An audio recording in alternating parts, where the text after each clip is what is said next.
Testing, testing, testing. 1, 2, 3. It's your boy Hollywood.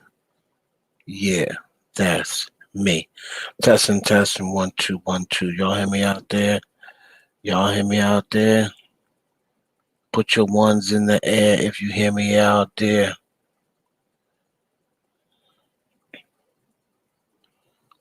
Let's go, let's go, let's go, y'all.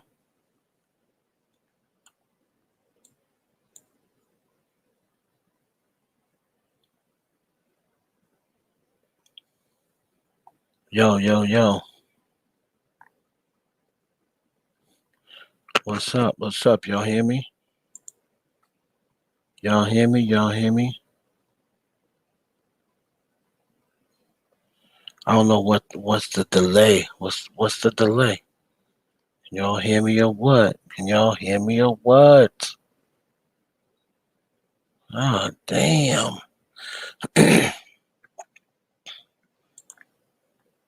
I am your host, Heaven Hollywood. What's up, Ashley? What's up? My girl Reese. What up, CJ? What up, Miss Jenny? What up, Ari? What up? As we all know, Melissa Duarte. As we all know, New York is in the motherfucking building. Long Island stand the flick up. How y'all doing tonight? We're gonna have some fun. Real.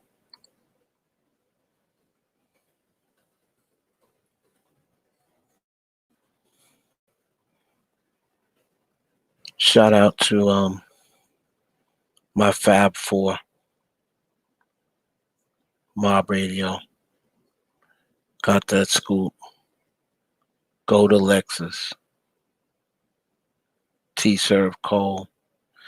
As always, shout out to our girl. In case you didn't know, Spill the Sugar. Our girl G, aka Gina Torres. Probably be calling in later tonight. We're gonna get G in on the check-in. We got a lot of things to discuss. Please hit the like button coming through the door. Move out the way when I'm coming through the door. Me, heavy, light as a rock, guys, jock, even some of the girls clock. Step back, it ain't that type of party. No regard if you ain't somebody. What up, what up? Latrick, what up, Latrick? Okay. Okay, hold on. We're gonna have to make sure I get all these screens popping. You know what I mean? Hold on. Let me get my Instagram popping. Yeah. Let me get the gram popping. Hold on. Get the gram popping. Hold on, y'all.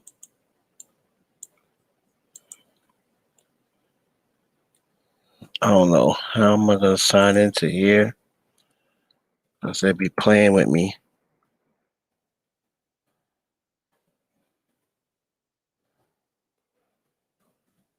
And my daughter still running her mouth over there.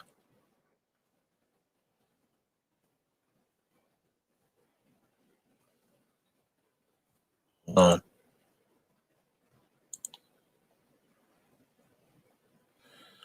You were talking character. Let me stick with the facts.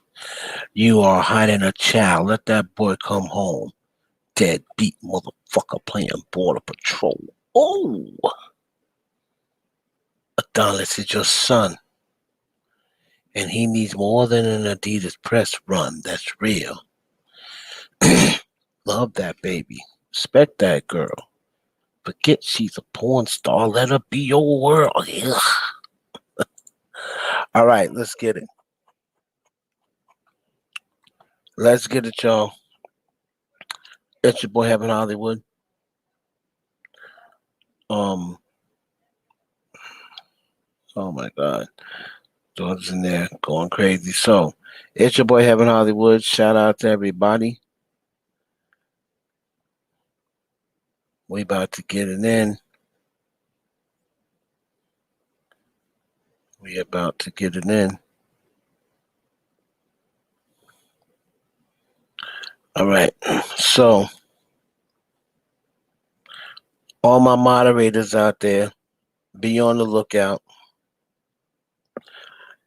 Anybody, let me just run down a couple of rules before we start. What's up, Kendra? Let me run down a couple of rules before we start. I don't have many, but let's run down a couple. Let's get the motherfucking the most important rule out the motherfucking way. If you look this show up, it says the Heaven Hollywood Experience, and it is on the channel called the IE Network. And both of those channels belong to me. So what I'm trying to say is this is my motherfucking house.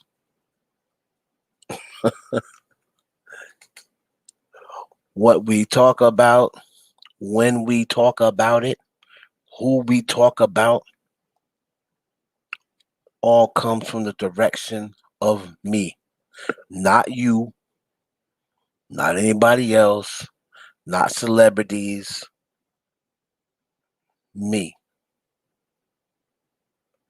So if you are not with the subject and you want to change subjects or whatever you call yourself doing, you are, you're very welcome to leave.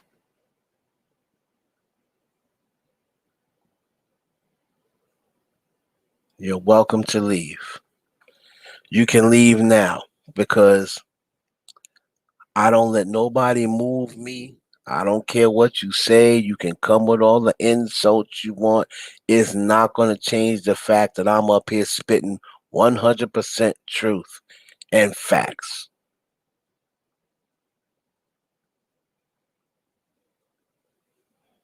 All right. So, with that being said, we about to get on with it.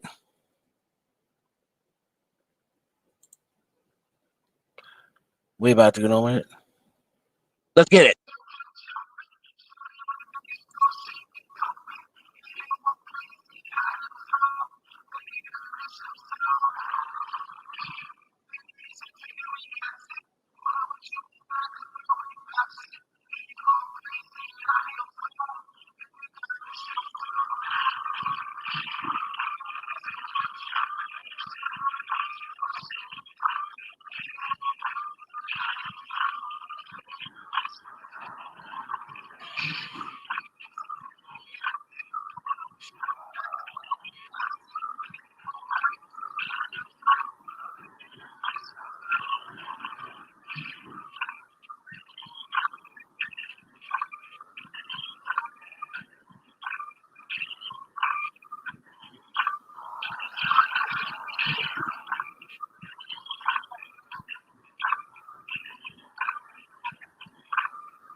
Yeah. Yeah. What up, Ty? What up, Ty? Rock, Rashad, Alicia, Moon Dust. What up?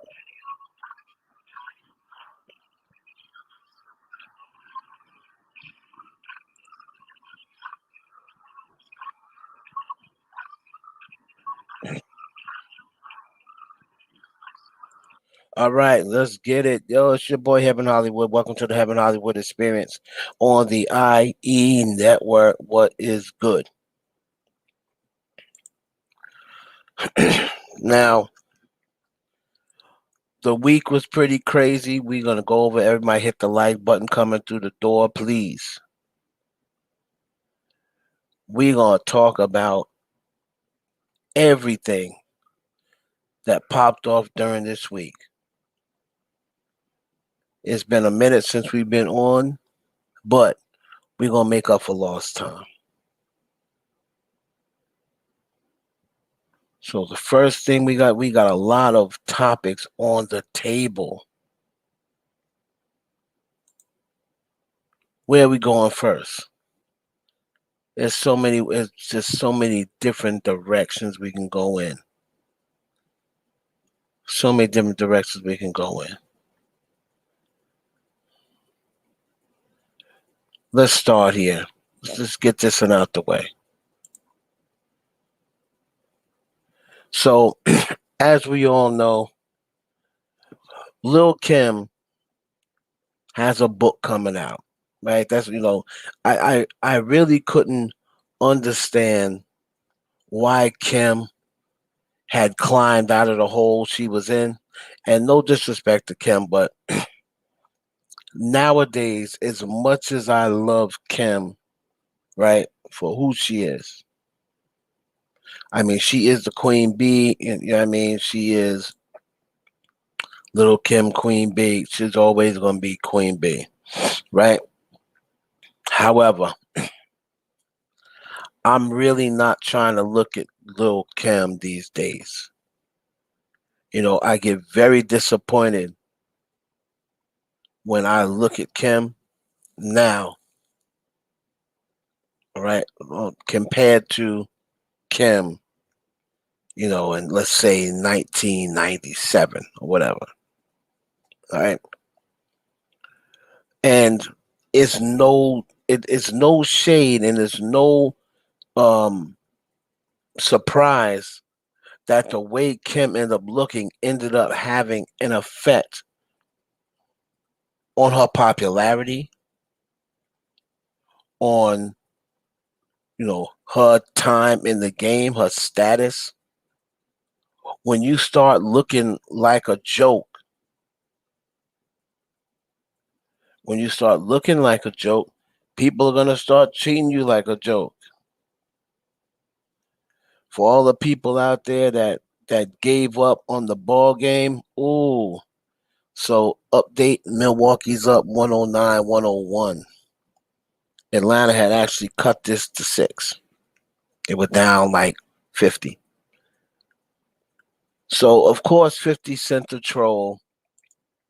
Lil Kim posted a picture, and I didn't post it. I didn't go try to look at it. Like I'm just not with all of the talking about Kim because I feel kind of bad for her.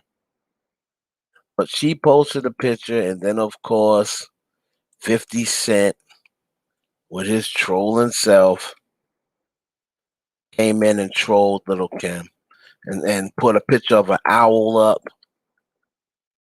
Said she looked like an owl.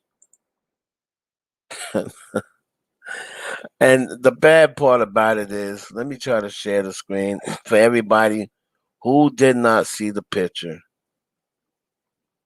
Reddit and repost or put it up so whoever didn't see it will get a chance to see it.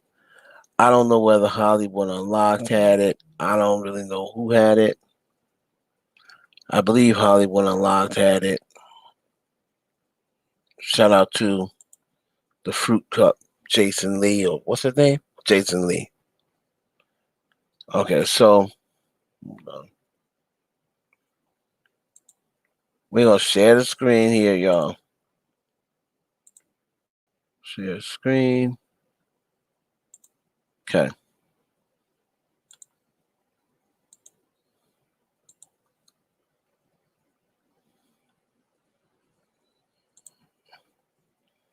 All right, y'all can see that. So this is the picture, and 50 Cent said like this. This is Lil Kim responding back to 50, putting up the picture of the owl, and she said the accuracy hilarious. It ain't bothered. I ain't bothered not one bit. My family and friends more mad than me. shit, like this don't move me one way or another because I'm still a bad bitch that niggas, bitches, mommies, daughters, and aunties still want to be, still to this day. And I love it. Now, a lot of people started dragging 50. Okay. A lot of people started dragging 50 because he, as soon as Kim dropped this picture, you knew 50 Cent was going to be on it. Now they have a long standing feud. 50 has a feud with Lil Kim that dates back to a few 2 years ago. 2 years ago. Now remember, they had a record together. Wasn't she in Magic Stick? Oh no! Oh, I'm not the man. No, or was it Candy Shop? I'll take you to the candy shop. Well, no, I get once. Oh, I hit twice. Okay, candy shop. Okay, it goes back to them. Now, Kim says 50 asked her out on a dinner date way back then, and she said no, she couldn't do it. And she said 50's been mad at her since then. Now, after that, 50 Cent came out with a record with Eminem, and he had a line about Lil Kim in there. I really don't know what's wrong with these hoes. I thought little Kim was fine till she started fucking with her nose. So that was the very first line he had in his record disrespecting Kim. Now, then a dude named World Wise, who was an old um, criminal that used to date Kim and used to beat the daylights out of her, may I add as well. He came on Wendy Williams one time and said that the reason why 50 Cent and Ja Rule was beefing was over a transvestite. And he basically told him, that's what Lil Kim told him, that Ja Rule and 50's beef started over a transgender. And 50 was really, really annoyed that this dude worldwide came on radio on Wendy Williams. This is before Instagram, this is before all of that. This was just strictly Wendy Williams. Wendy Williams. So worldwide, a dude who used to date Lil Kim, and I forgot his name. His name is something Hardy, and he's like in jail forever. This dude is real thorough. He's a monster. This dude's an animal. I believe he killed children. All that. This dude's an animal. So he's in jail. Hopefully he'll never see the light of day. He could be out. I'm not sure. I mean, well, they of course they denied it being true. Now I'm gonna be honest with you. That is not why I heard the 50 Cent and Ja Rule beef started. Now, if you want to tell me somewhere down the line they were fighting over a transgender, I have no idea. I've never heard that. I heard the original beef started because Ja, like I told y'all a couple weeks ago. Oh no, this dude gonna give me a tape, and then I'm supposed to remember. Yo, how many niggas give me a tape? Yo, Gotti, who is this dude? I don't know this dude. So 50 was like, okay, so see, he think he funny. See, it's about to be something totally different. I hate Ja Rule, right? So That's how what I heard started everything. Okay. But Worldwide said that it was about a transgender. So because that got out there, and this dude and Lil was dating Little Kim, and Little Kim had some weight. Little Kim's words had some weight to it. So people was believing Little Kim, like, oh man, Ja Rule and 50 is fighting over a transgender. I don't know whether y'all aren't talking or whether it's just slow reacting or nobody's just not responding. Maybe everybody's like in awe. Do I have a delay? Like, can you hear everything? Is there something slowing people down or what? Can y'all hear me out there clear? I just said Ja Rule and 50 Cent was probably fighting over transgender and nobody's responding. Now, if y'all seen that on the Shade Room, y'all would be going nuts. Oh my God, it must be true. The Shade Room has it. What up, Mike Davis?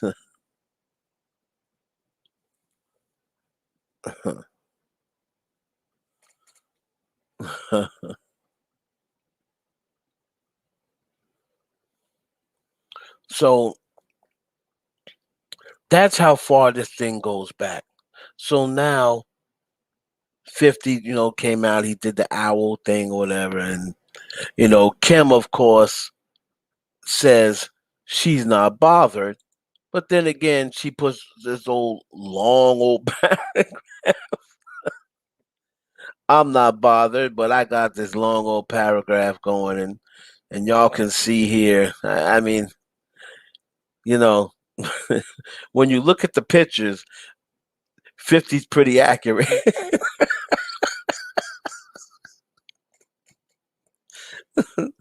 You thought they were fighting because of Superhead? Nah, they wasn't fighting over Superhead, Jr. Because 50 was never really involved with Superhead like that. That Superhead thing was one of the reasons why Ja Rule and X was fighting, because DMX and Ja Rule were both messing with Superhead at the same time, and she at the time couldn't decide who she wanted to be her top nigga. You see, Superhead had these dudes acting like they were the groupies. Superhead had the groupies. Everybody tried to say she was a groupie, but that is not true. I got to do a segment on Superhead. And this is kind of like what our show Groupie is about, except the funny thing is, it's not about Superhead. It's based on somebody else. But Superhead had all these men acting like her groupies. What up, Whoa?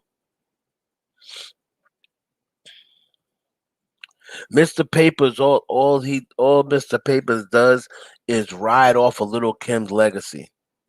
That's it. He was so called a rapper, but I've never seen him rap nothing, probably except Christmas gifts. And so what I hear, every all of these celebrities now say they're married to someone or what have, but I'm the reason why I bring this up is, should 50 Cent leave Lil Kim alone? Is the joking about Little Kim's appearance old? You know, should 50 just leave Kim alone? At 50 Cent, I see you still in your feelings about that dinner date you asked me on that I had to turn down. Let it go. You have a beautiful girlfriend. I have a loving husband. Let it go. And for those of you coming at my husband, Mr. Papers, first of all, I don't know who's coming at Mr. Papers. No one. He did a real N word S. What a husband is supposed to do. I don't know what she's talking about, and no one really cares, Kimberly. All y'all can go to hell, not respectively. 50 Cent, I addressed that situation all in my book coming in November. Make sure you go get it. Pre-orders available now. Be blessed. Everyone stay positive. So she pretty much says right there um why she's doing all this. You know, I love when people I love when people try to. I did see Foxy saying, "Oh, 50 Cent be having me in tears." Foxy better hush before she start talking about her gonorrhea. We don't want Fox. We don't want Fox to get dragged into this. Foxy needs to just sit quiet. I love Foxy. Foxy needs to sit quiet though. Sit this one out. Sit this one out, Queen. Sit this one out.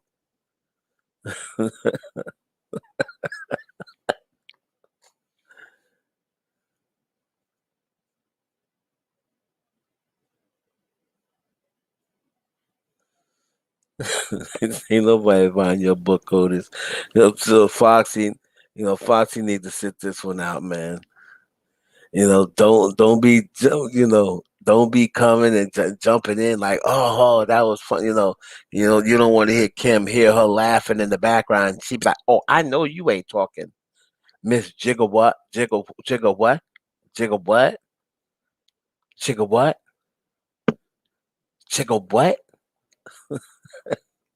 Can't hear a motherfucking thing. Talk about some jiggle what.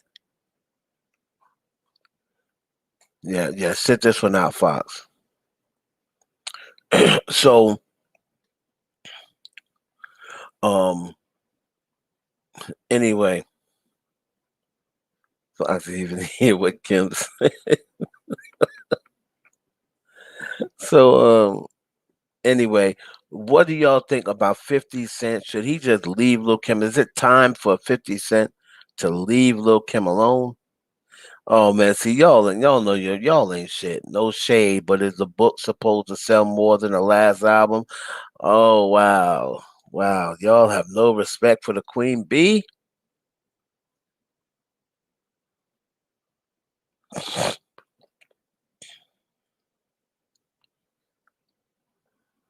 What happened to Fox voice? Foxy can't hear. Foxy has is hard of hearing.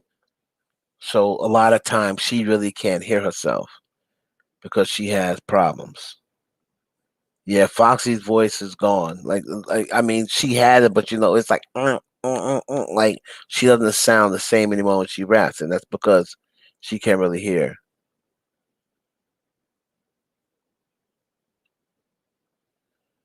I think 50 should just let Kim alone. It's kind of getting old, the laughing at Kim's looks sort of thing. Like we know Kim messed up her looks, you know, and I'm sure if Kim could do it over again, the Milwaukee Bucks are in the finals against the Phoenix Suns.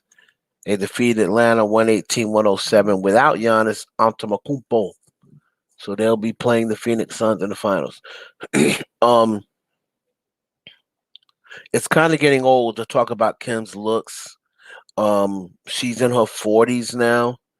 The looks aren't going to change. Yes, we know that Kim messed up her face. And I'm sure if Kim, I'm going to speak for her, even though I shouldn't, but I'm going to try to speak for her. I'm sure if little Kim could do this over again, I don't think she would make the same mistakes with her face. She would probably leave her face alone, or she would have stopped at the notorious KIM. I truly believe she would have stopped at the notorious KIM if she had a chance.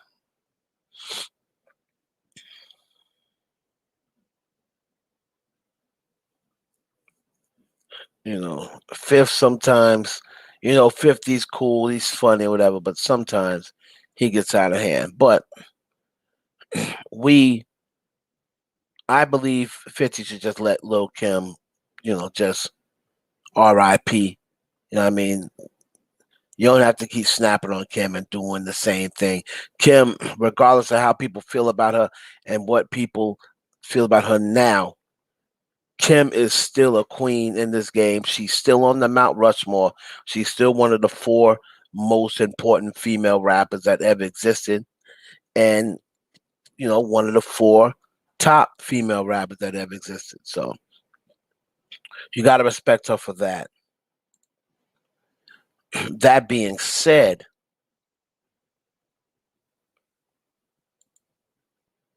is the industry trying to set Nicki Minaj up. What do you mean by that, Heaven? I'll tell you. So a lot of people, a lot of people are fooled by what they see in the industry, and they're saying, "Oh, the Nicki hate train has now turned around and is going away." And I do see across media, and I see the Charlemagnes and the Wendy Williams and all of these people on radio that was pretty much on the Nicki hate train, riding right along. I do see them kind of, you know, trying to backpedal a little bit now. I definitely noticed it.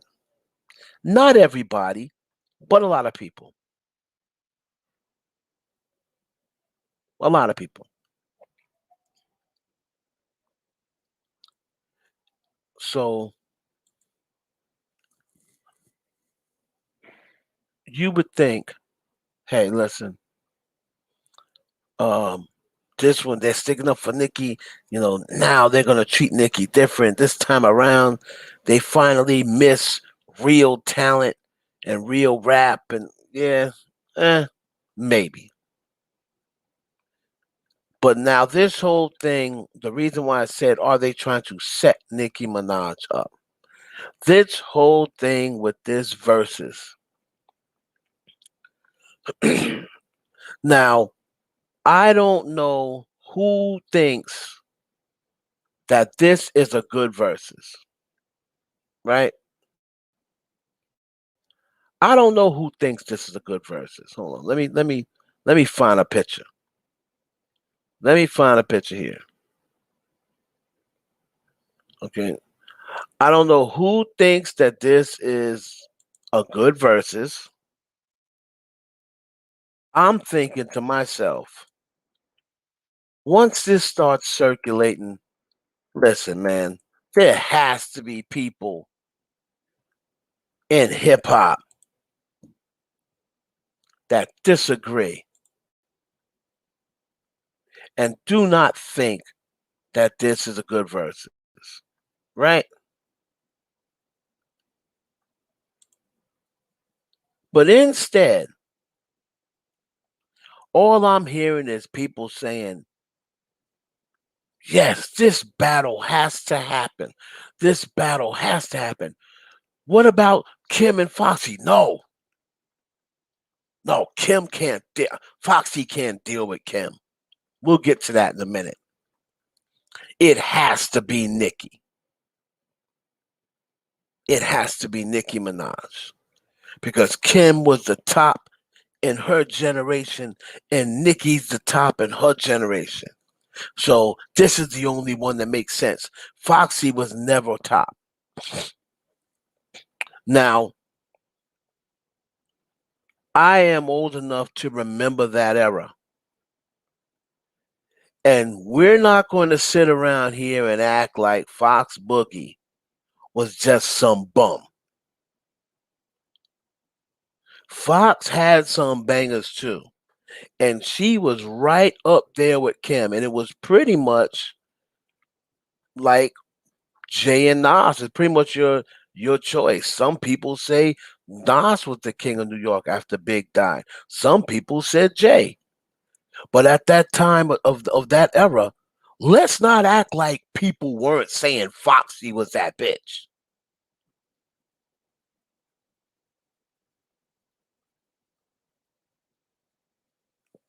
But if you now notice the same media that seem as though they were back on the Nicki bandwagon, if you didn't have you not noticed that all of those media are saying they think that this Nicki Kim battle should happen?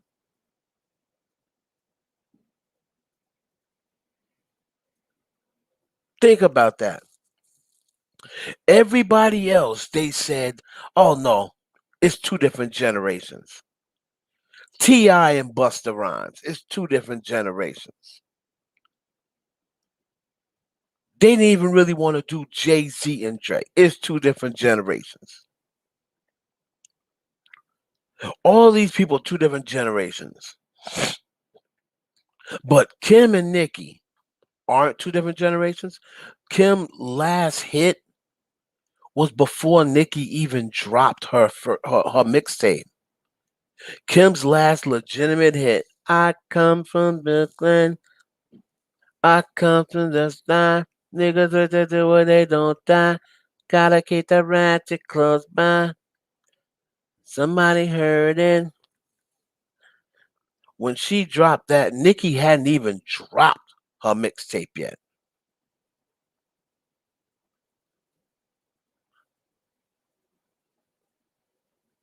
So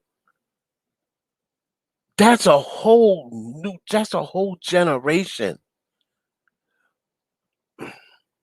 Lil Kim was out of the game for 6 years when Nicki dropped Beam Me Up Scotty.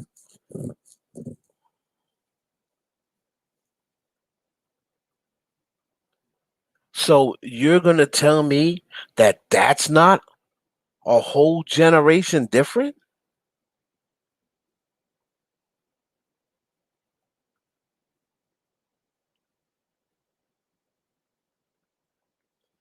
Oh, yes, Jessica, you're absolutely right. That's why I was going next. That's why I was going next. Because now, if you notice, Little Miss Kimberly Jones, the one who said, I don't, I don't talk to her. I don't say her name. I don't say her name. She old girl to me. I don't mention her name. She old girl to me. But I will do a song with her. 7 million. If I was Nicki Minaj, I swear I hope when Nicki heard that, I hope she was drinking something and spit it out on Safari. She laughed so much. I wasn't around them when that happened, but God, please let her, when she heard her say, but I'll do a song with her, give me 7 million. I hope to God her and Safari was just sitting back on the couch chilling. She heard it and she was sipping some juice and then she spit it all out in Safari's face. Please, God, let that have happened.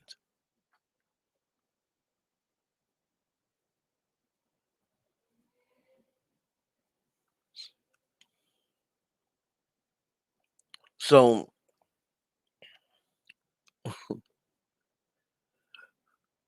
now everyone, like I said, is pushing, right? Um for Nicki to do this verses with Lil Kim, who now knows her name. She's no longer Mariah carrying and saying, I don't know her. So now she knows Nicki's name. And if you look, everybody is now pushing, no, not Foxy and Kim, Nicki and Kim. And I believe the industry is trying to set Nicki Minaj up to do this versus. And I believe that when she drops this album, all of the playlisters, all of the record labels, this now I'm just going strictly on who I spoke to, people I talked to, and try to put two and two together and knowing the history of Nicki in the music industry. They will go as far as to try and blackmail Nicki into this verses with airplay, radio play, and playlisting. That's how dirty the game is. And I would not be surprised, judging on the conversations that I had with, I always have right before I go live, I always have a conversation with a certain person who's in the industry, and he's in the industry deep, and he knows all this record label stuff. They will try to blackmail her into doing this versus, because this versus, if it happens, is going to be worth millions of dollars. It's going to break the internet. It's going to be the biggest versus ever. They feel as though if this happened, they can get 3 million people. 3 million people, and they would make people pay for it. So that's the reason why they're trying to get her to do it, because they're not going to be just regular verses on. It's not going to be the regular verses. If this versus happens, they know they can get 3 million people. They're going to charge.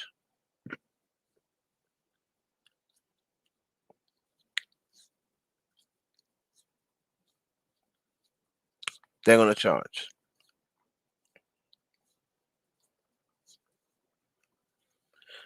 That is the reason. And record companies will be getting paid. Radio sponsors. Can you imagine the sponsorships and the spots that radio is going to be getting money from, the advertisement? Everyone will be make so much money off of that versus before it happens. That's why they're pushing her for it to happen. At the same time, Kim gets to promote her book. Okay. Kim gets to promote her book, and now she wants to call Nicki like, oh, I would do one with Nicki. You know, Kim is talking about Nicki in her book. She's gonna promote her book and try to make it seem as though like I didn't even really say nothing bad about old girl in the book. And I believe they're trying to set her up because you know and I know how that battle is gonna go.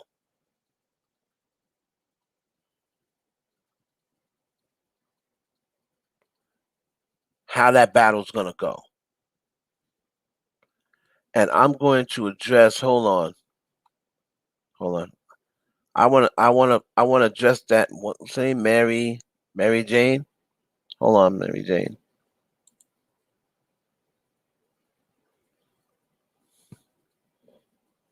Nicki got what she has because of Kim. Period.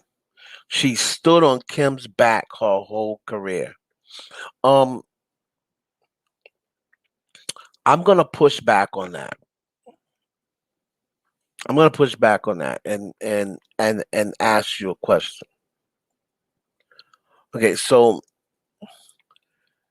if Nicki has what she has because of Little Kim, right? What did Little Kim, other than a couple of hairstyles, right? Because their music never sounded alike. Never. And isn't the purpose of you coming into the game is to open doors for other people? Isn't that your purpose? So if people can't borrow from you, what is really your purpose of being in music? So, but other than a couple of hairstyles and a couple of posters, they don't sound alike. They don't rap alike,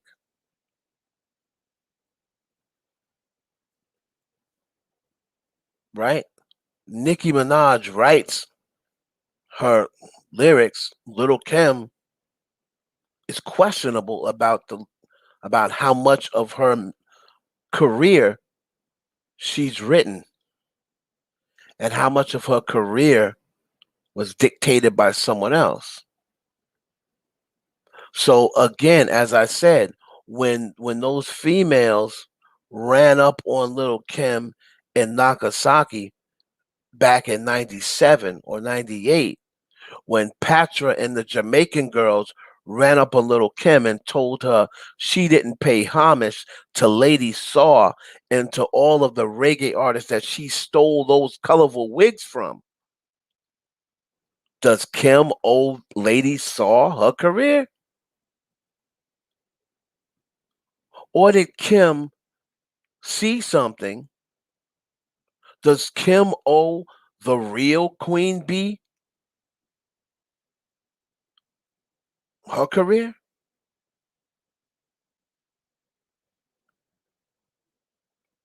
does because because Queen Bee was a real person. Lil Kim stole that name from a street chick named Queen Bee, and she stole the white wigs and the persona from the other broad in Brooklyn, the real the one that she stole her life and was rapping about her life, the one that was the real drug pens woman.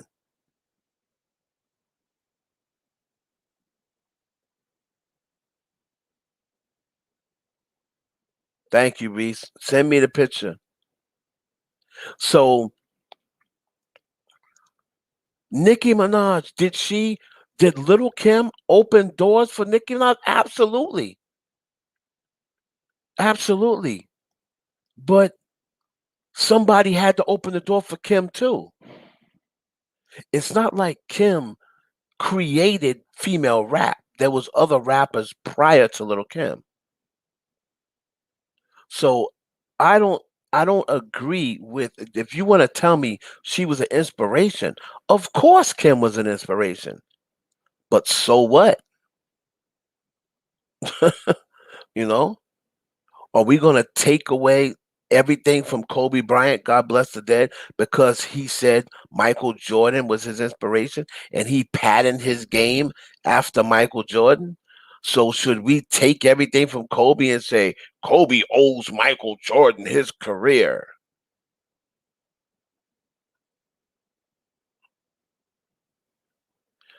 Okay, she mimicked Kim, but I don't. My point is this: Kim was coming on stage in like I said, you're talking about a couple of photo shoots. But when Nicki Minaj first came out, she was not dressed like Little Kim on stage. Nicki Minaj was dressed like a B girl, as we called them in the 90s. She had the chunk earrings, she had on full clothing. Lil Kim used to be dressed like a porn star. And I've seen Lil Kim perform a lot of times. Lil Kim would be on stage, she'd pull a bed up, she'd be in lingerie, she'd be in panties. I never saw Nicki Minaj perform in that.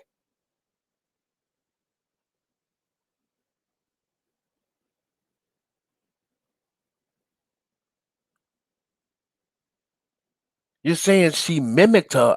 Like I said, I'm pushing back and giving you the facts. We're not talking about a couple of photo shoots. I mean, everyone does that. Foxy has mimicked Kim. Kim has mimicked Foxy in plenty of photo shoots. Look it up.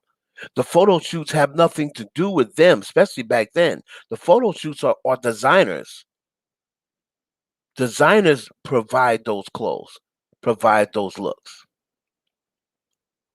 So yeah, she went and mimicked the little Kim picture on the album cover.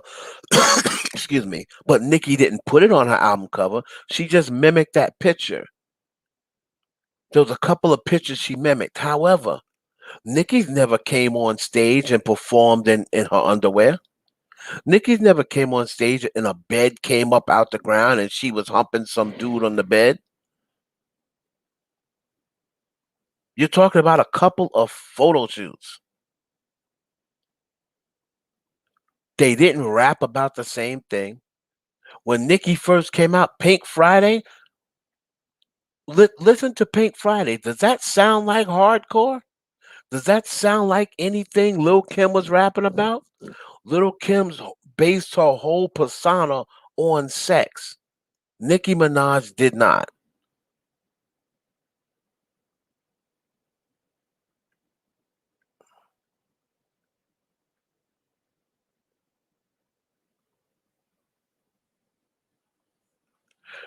You're saying you're saying her whole career, and again, I heard you, but you're not giving her. So her whole career is based on Little Kim. How can her whole career be based on Little Kim? And when she came out, Little Kim was nowhere to be found.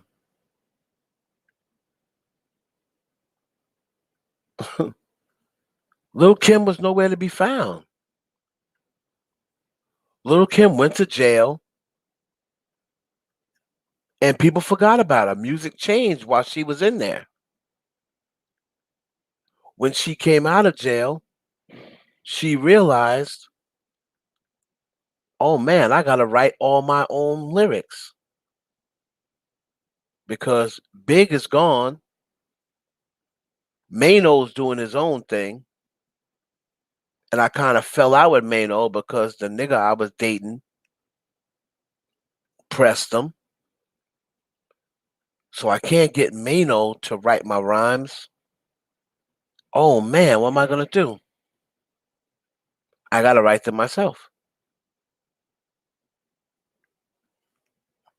So by the time Kim came out of jail, music had changed.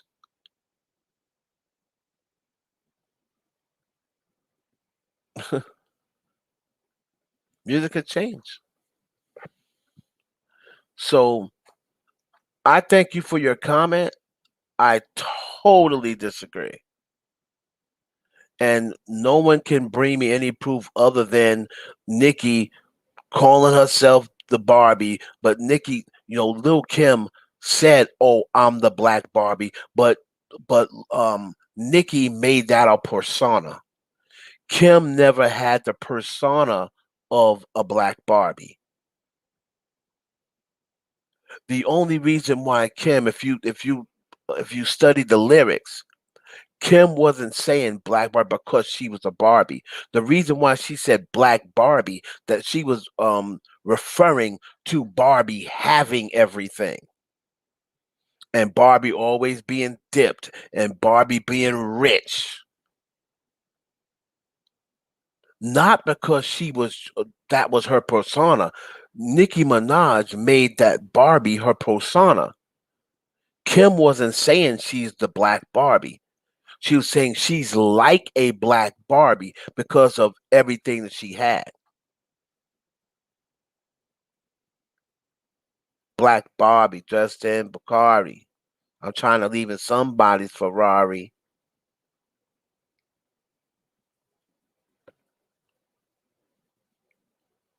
So I thank you for your comment. However, I think it's way off base. So to finish up that, I believe Nicki Minaj um I believe Nicki Minaj should hide the current comment. Yes. I believe Nicki Minaj should not do this because I think she's being set up by the industry. I think the industry are going to try to make her do this versus and try to feel as though, oh, Nicki must be scared to do a versus with Kim. You know, I swear these fireworks are getting on my nerves. Nicki's schedule, and they're going to try to make Nicki do this versus by being nice to her, making it feel as though like, oh, the general public is back on your side. But I believe they're trying to set her up. That's just me. Moving right along, chicka boom, chicka boom.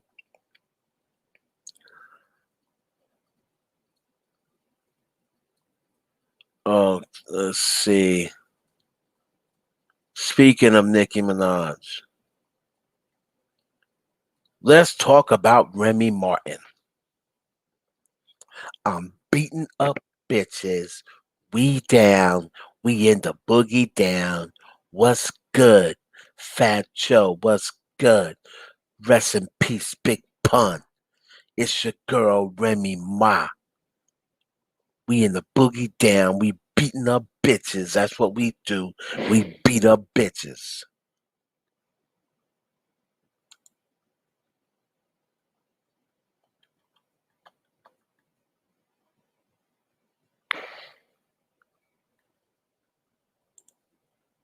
Wait, what did you say? Huh?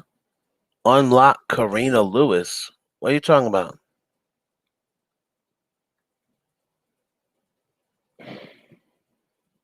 Oh, I swear these fireworks are driving me nuts. On, wait a minute. You're gonna have to tell me what you talk about. You're a moderator. You can go do it. I don't know what you're talking about.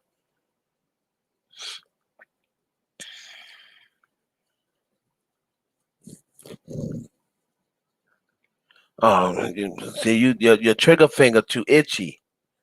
You're gonna have to take her out. You're a moderator. You should be able to take her out. How do you made a mistake? I don't know how to take her out because I'm in. First of all, I'm on a live,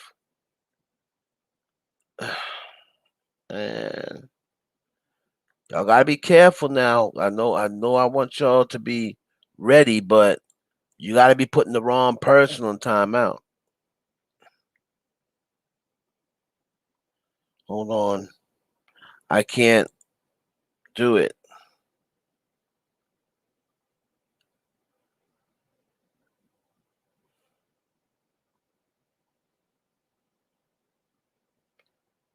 Yeah, I'm in the middle of a live, so and I'm on a totally different platform.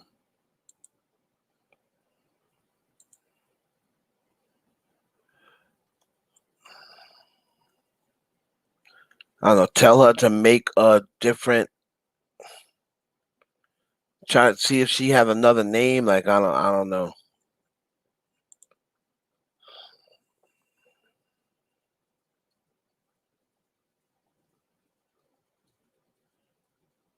All right, so somebody try to hit her up if you know her. If you know her Instagram, hit her up or whatever. I don't really know how to maneuver like that when I'm actually not through YouTube. This show is being uh, uh broadcasted on StreamYard. It is just streaming to YouTube. So on StreamYard, I'm not really sure how to do it. I was trying to look up and see when she came in and get her that way. But if she's on timeout, I think all of her. If she's on timeout, I think all of her things. Hold on.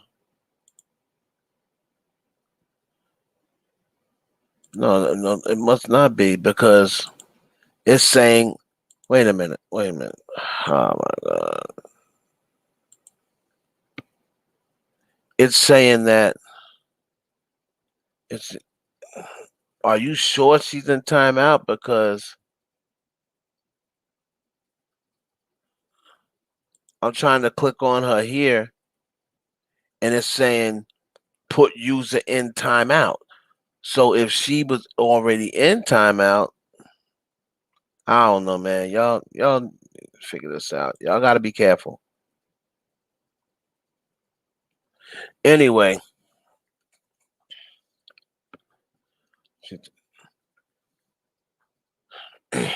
Remy Martin, we're gonna get to her because when I before the show, I went back and I listened to Sheetha again. It's probably the first time that I listened to Sheetha in probably 2 years, maybe 3 years. And when I listened to it the very first time, Remy was off beat. When I listened to it 3 years ago, Remy was still off beat. And when I listened to it today, God found it. Don't wouldn't you know, Remy Martin is still off beat.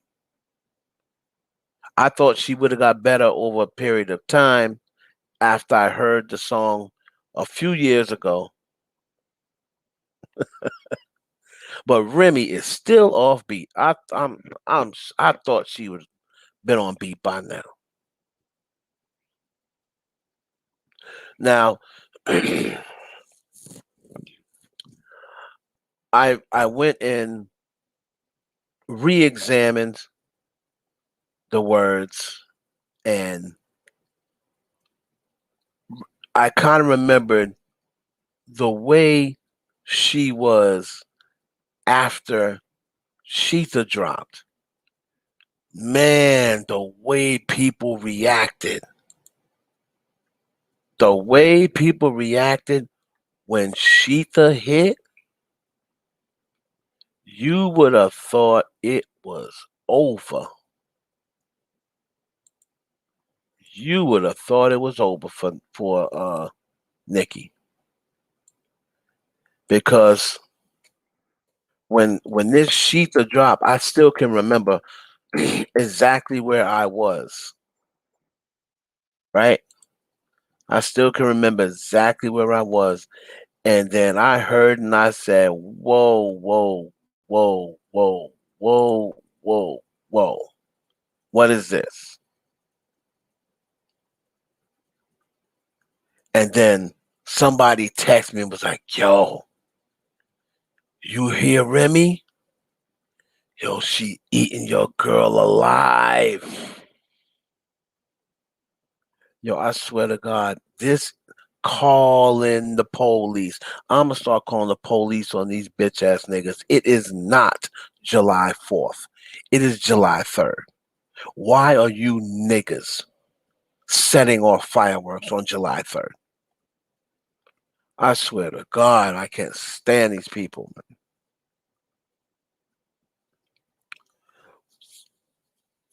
So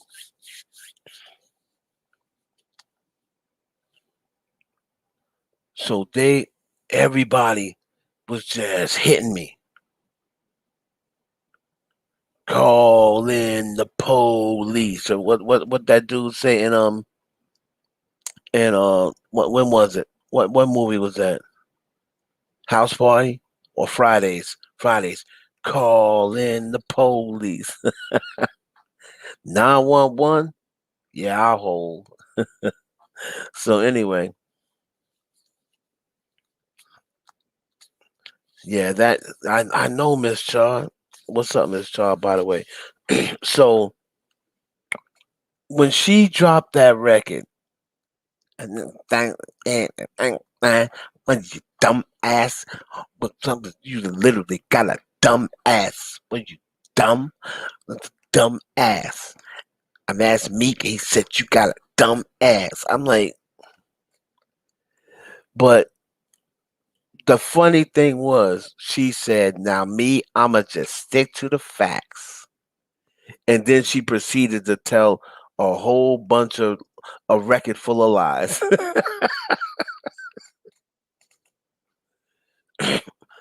But the point I'm making is when Remy dropped Sheetha, I'm not gonna lie. I thought Nicki, when I first heard it, I was like, oh, it's Remy. I really did not expect it to have the impact it had. And that's because even though and I believe this is the first time when I said, oh my God, when I said, yo, G know what she's talking about, right? I said, man, people really hate Nicki out here. So G was on the phone me saying, didn't I tell you? I told you a hate train was coming. And that's when I finally started believing G from Spiller Sugar. And in case you didn't know, I said, wow. I went online. I'm thinking people gonna be like, oh, it's corny, it's Remy, blah, blah. And everyone was eating it up. They were like, yo, F Nicki. Oh, Nicki got dragged. Nicki Minaj is finished. I said, Nicki Minaj is finished? She's on top of the game. How she finished? Now because Remy Martin made a record. But then the response to it, well, I was like, damn, what happened to the love for Nicki? People are really turning on Nicki Minaj. So you thought after Sheetha and then Nicki not putting out a response for as long as she did, then when she did, she comes back with no frauds. And she had to get Drake and Wayne on the track with her. And the track, in my opinion, was garbage turned like doorknobs. Heartthrob never, black and ugly as ever. I thought no frauds, and I'll say it to the death of me. I love Nicki Minaj, and to me, Nicki Minaj is clearly and by far, I'm not gonna say by far, Nicki Minaj is clearly in my mind the most accomplished female rapper ever, and probably the best rapper. Does she have the best lyrics of any female rapper? No, she does not. But she's good enough. She's up there high enough on the list of lyrics where you got to start adding all the other stuff. She's the most marketable female rapper ever. She's the most lucrative female rapper ever. She's the most accomplished. Um, she globalized female rap. She's got the most top 40 hits, the most Billboard chart hits. So she doesn't have to be number one in lyrics, but she's up there high enough, and she writes her own rap, and she writes her own lyrics. So that's always a plus.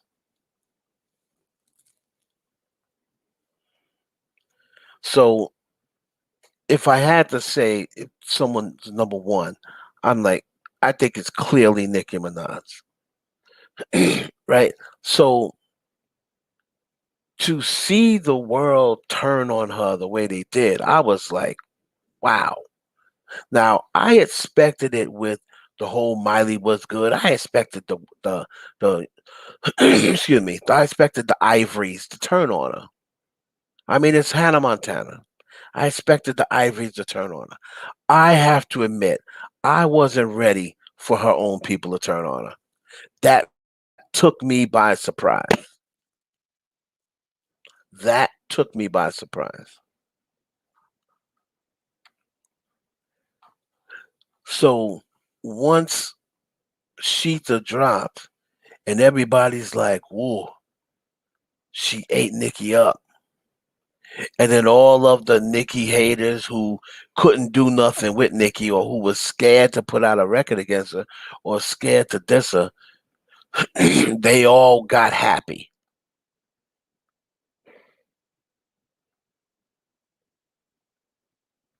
But then and Nick and Remy behind all that success, behind the success of Sheeta, ended up getting her first multi-million-dollar deal with Columbia Records. I believe it was $4.5 million her budget. And to this day, she still hasn't put out an album on Columbia.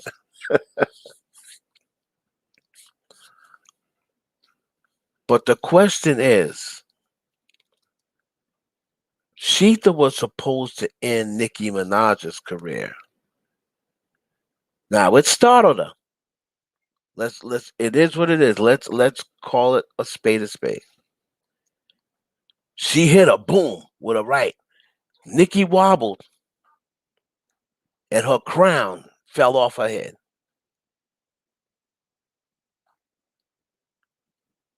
But when Nicki down to pick the crown up and put it back on her head, it wasn't there no more. Somebody came and got it and hit it. Nicki's like, "What? Where's my crown?" Zoo, Zoo, do you see that crown? It was on my head a few minutes ago. It just fell down real quick, Zoo. You didn't see it. What good are you?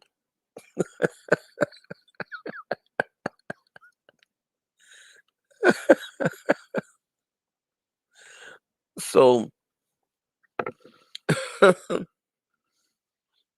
I ain't see nothing. I was too busy watching you. You know the fucking vibe.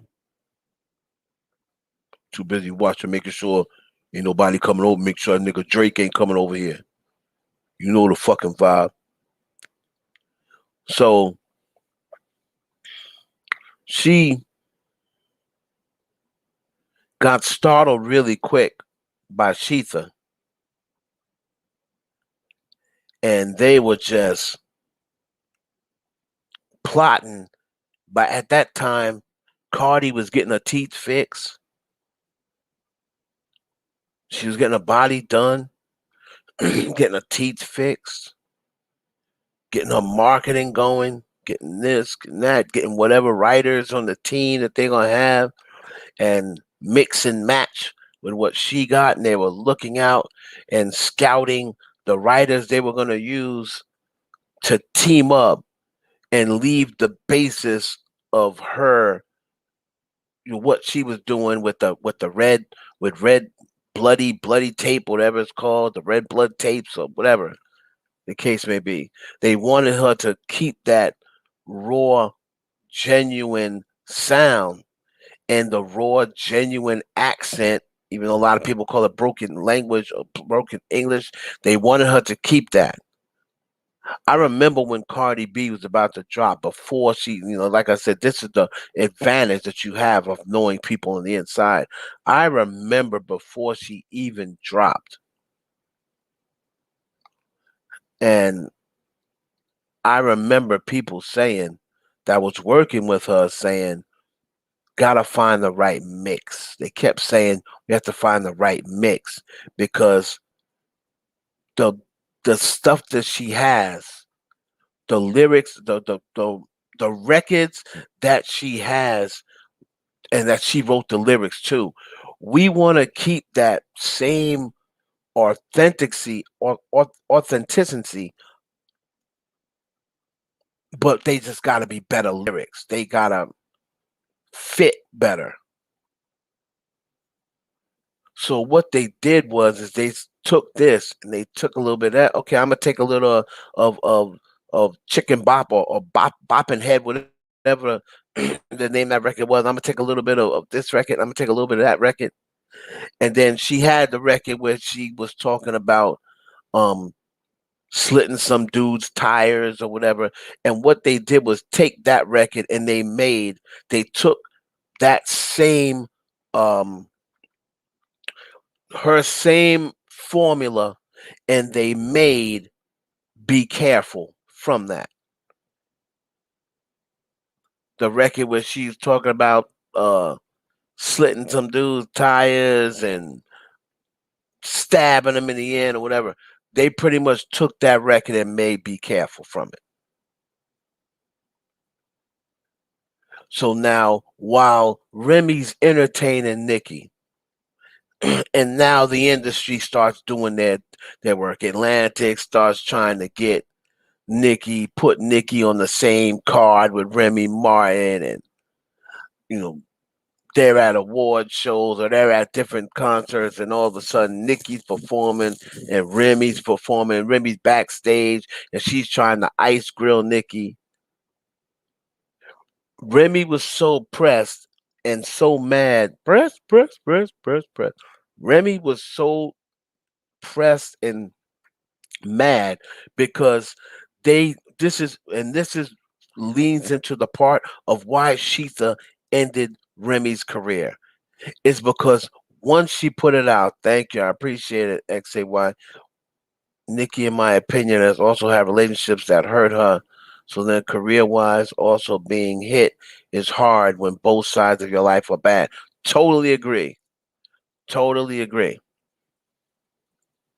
We'll talk about that as well. Totally agree. Um so Remy was so pressed that whenever she was out, all they wanted her to do is either shade Nicki Minaj. They want to talk about Nicki Minaj with Remy, and Remy's like, I got my own music. I got music coming out. Sheetha is over with. I already killed that bitch. I got a new deal coming up. Like, let's talk about that. But nobody wanted to talk about Remy going forward. Why? Because they already knew there was another builder chick coming. So where Remy thought that she was going to be the queen, the only people that thought that Remy was going to be the queen is Remy and Wendy Williams. They thought for sure Remy was going to be the new queen.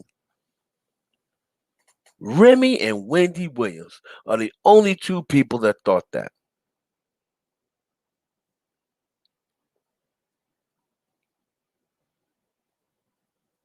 Okay.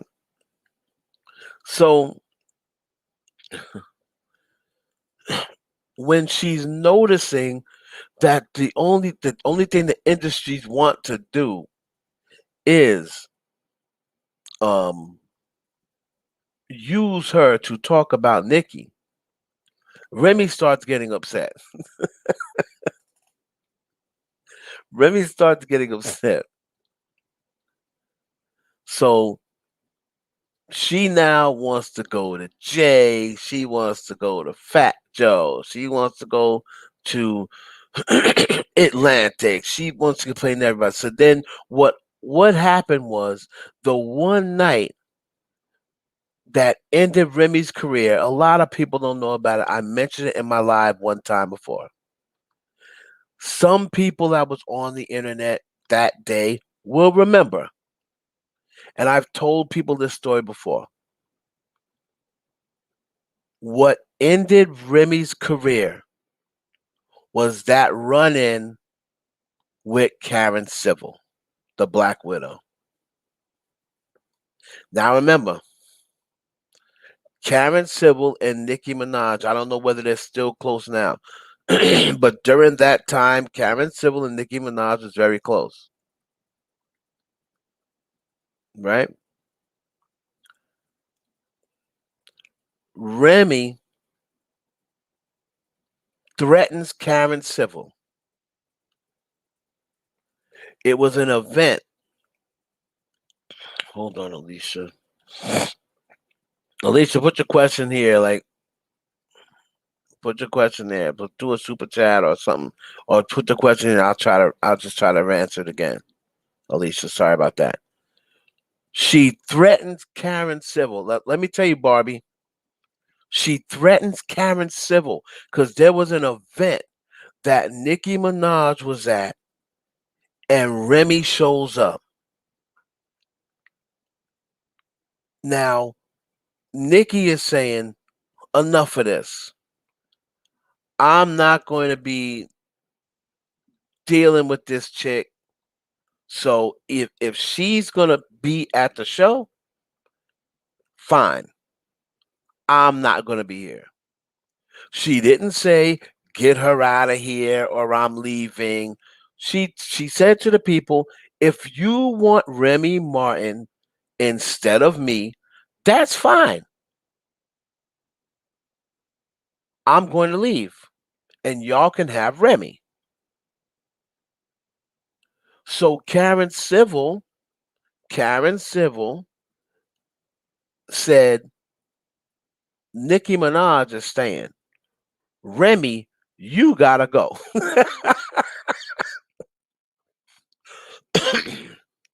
So Remy goes off, right? Remy goes off on Karen. Now, if you Google this, it might still be somewhere on Instagram. She's talking about beating Karen up. Ah, fuck you, my bitch. So then Karen's like, really? Really? Is that what we doing? We're gonna do that? Oh, she messing with my bag and blah blah blah blah. She's gonna mess up my bag for her, and that time she's talking about Nicki. She'll notice how she always says Nicki, and this is the reason why Remy always runs with the narrative that Nicki tries to stop her bag. But that was not Nicki. That was Karen Civil.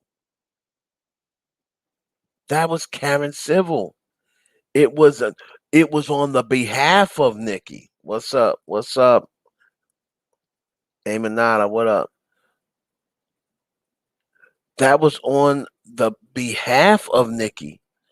However, Nicki did not tell Karen Civil that to make Remy leave. She did not.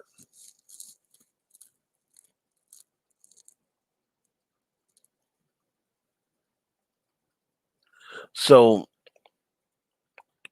that's the reason why she's always saying she tried to stop my bag. There's been times when the red carpet, there's been certain red carpets I've been on, and she stopped me from going on red carpets. Well, first of all, Remy, that's not a bag. I've done a lot of red carpets in my life, and I've never seen anyone get paid from a red carpet. So you're lying there. You not walking on certain red carpets has nothing to do with a bag.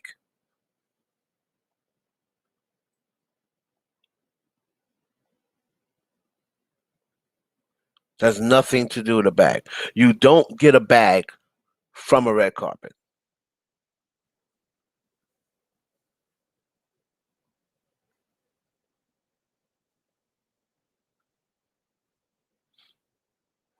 Okay. Yeah. We have to remember something. She had to pay them $11 million, but that 11 came out of the 30 that she made. So that leaves what, 19? So out of that 11 million came out of the 30 million that was in escrow. So that's why if you remember that um conversation, she said, well, not really, only 60% went my way. So that's what pretty much what they said. You get sick that $30 million from Bodak Yellow, um, Come Up 10, and those errors. They pretty much rewarded Cardi B 60% of that money, and the 40% she had to give to the dude. So that's why it came out to 11 million. He got 11 million, and she got the 19. She got 19 million out of the 30. So when people are saying she's going broke, that doesn't make sense. People want her to go broke. She's not. She's nowhere near broke. She has deals still coming in. She's got deals that she's working on. She's got 3 movies coming out. Um, Plus, whenever the album drops, it's going to be shipped already close to platinum because they're going to include WAP and UP's numbers. And WAP and UP's numbers are going to put the album close to platinum when it comes out. So it's already going to be shipped at gold. So it's going to be gold the first day that it's shipped, right? So no. Plus, she has a deal to do the dolls, and they're trying to make it so she is creating dolls of other celebrities. What they're trying to do is bring back the old, back in the 70s, late 70s or what have you. There was a lot of dolls being made of the old movie stars, and that's what she's trying to do. So she's trying to make it so these other celebrities are hiring her to create the dolls for them. We'll get back to her. So finishing up with Remy Martin, um, that to me was the blow, and because they Remy just couldn't find her own lane. Everything was about Nicki Minaj. Everything was about Nicki. If you notice, that's the reason why when she went to Joe Budden's show, she started lightening up and she didn't really want to talk about Nicki no more. And she was giving Nicki compliments because she was hoping that that would take the foot off her neck.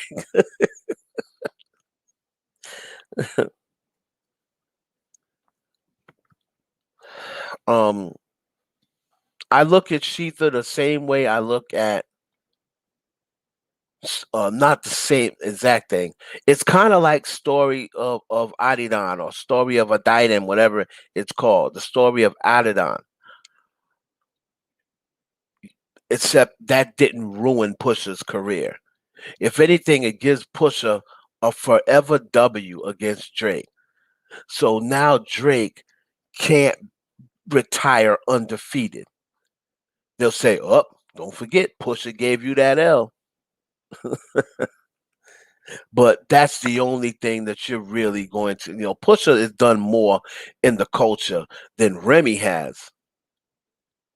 I believe that's a good question and debate. Who's done more for the culture, Pusha T or Remy Martin? I think that's a good question.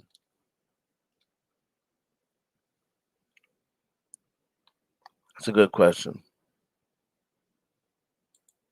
Moving right along. All right, we talked about 50 Cent. Should we go into Cardi?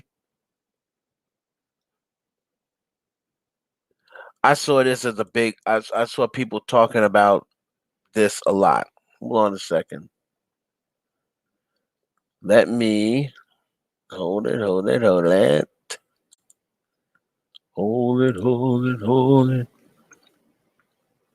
Let me see if I can find the actual picture that everybody was going crazy about. Hold on a minute.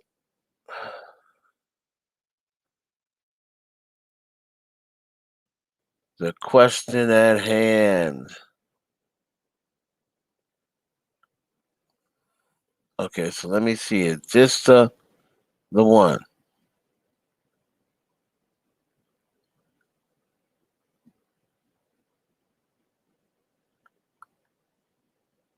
So I can't tell from here whether this is the one or not. Is this the sponsored one? Let me see. It had to be one of the ones because that was the very first pregnancy picture. So it has to be that one, or maybe it's that one.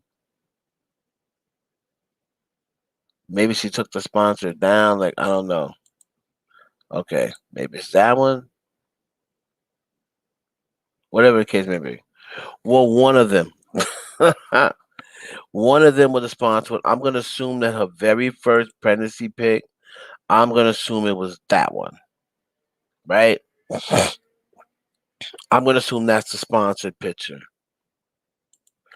If it isn't, y'all can tell me which one it was.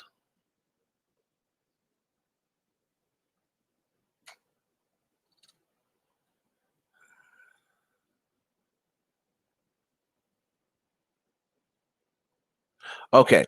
All right, so fine. It's all three, right? Here's my thing.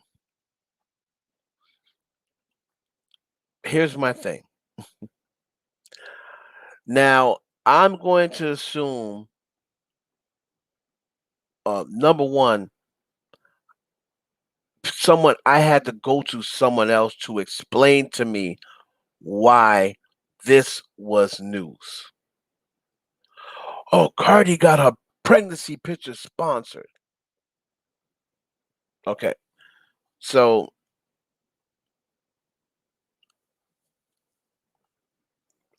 is that not smart to do? I mean, think about it. If someone's going to pay me, if someone's going to pay me money or sponsor my picture, I know how sponsors work. Sponsor my picture, sponsor my pregnancy picture, right? And I got the money or the clout to do that. Why would I not why would I not get a back? I'm not really understanding the issue. I put up a post that had absolutely nothing to do with this. And then all I hear people talk about she's got her pregnancy picture sponsored. I don't give two shits about who's sponsoring their pregnancy pictures. I really don't understand that issue.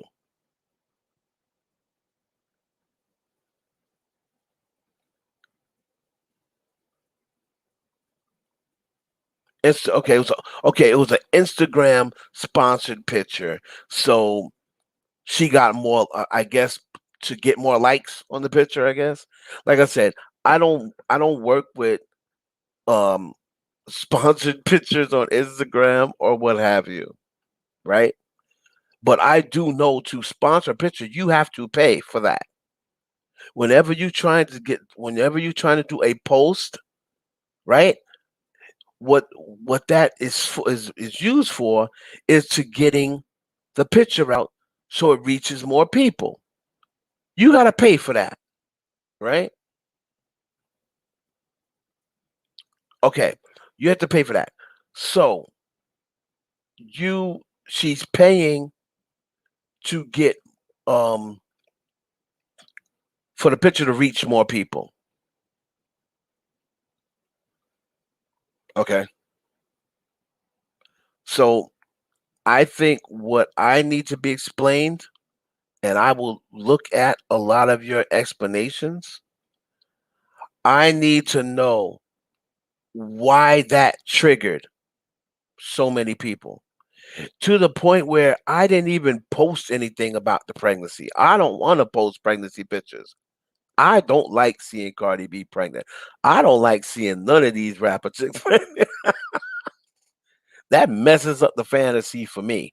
I don't like seeing these chicks pregnant. So I didn't even post a pregnancy pic, and I don't believe I posted a picture of her being pregnant. I don't think. Maybe I did. Maybe I did the initial one, but I'm not even posting a pregnancy picture. And then I'm getting people saying, "Oh, she sponsored her pregnancy pictures. How come you're not talking about that?" Because I don't really care about it. So I need to know from the heavy hitters and from people in the live what was the trigger.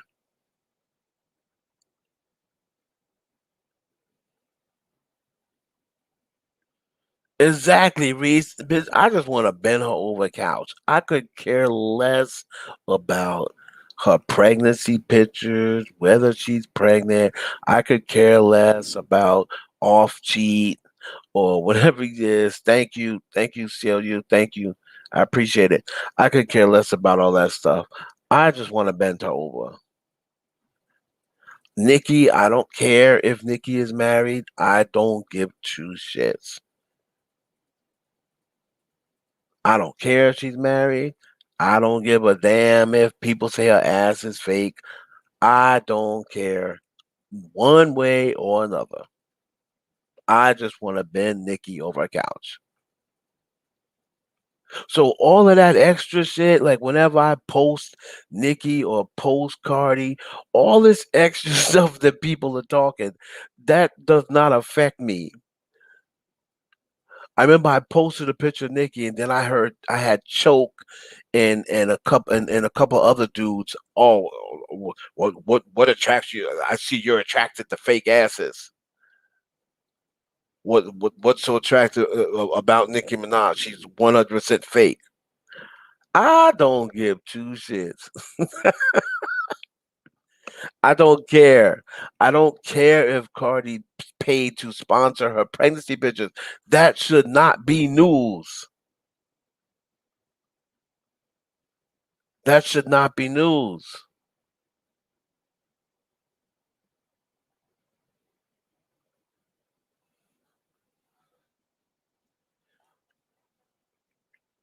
And people say, I'm going to assume this always is something that Reese, maybe Reese can explain it to me. But I'm just going to assume this has somehow or another, this has to tie back to Nicki, or else there would not be such an uproar. So maybe Reese can explain it to me. Why, if she sponsored her pregnancy pictures, why that became such a problem. Somebody please explain that to me. Maybe Reese can.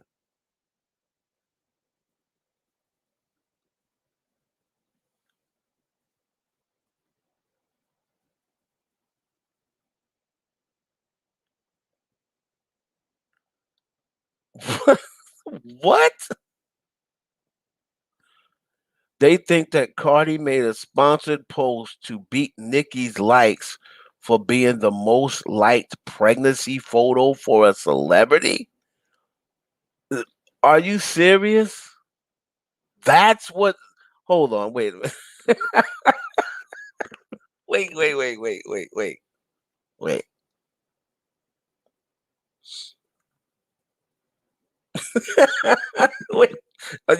Y'all serious? Are y'all serious?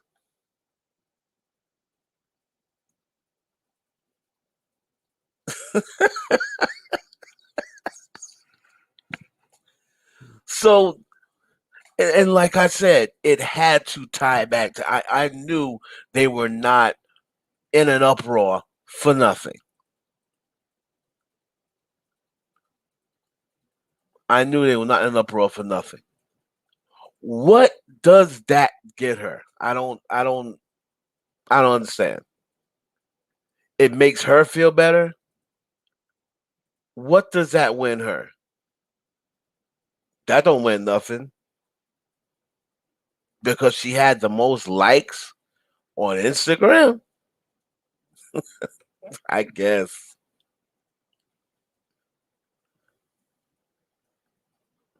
So let's say she did get the most likes on Instagram.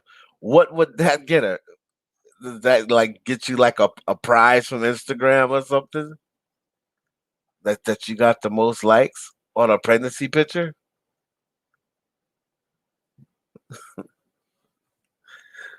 Ay, ay, ay. Man, I'm telling you, I gotta give it to this is the most colorful. I'm sorry, this is the most colorful beef I've ever seen.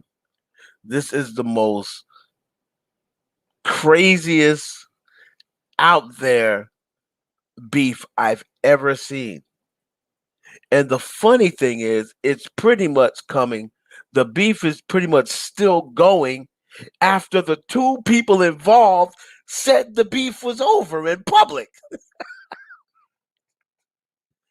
Nicki Minaj and Cardi B was on Twitter, if y'all don't remember, or maybe it was Instagram. And I remember the last thing Nicki said was, "Man, this is over. I'm done with this." And Cardi said, "Okay." Now that was what, 2, 3 years ago? These two publicly said the beef is over.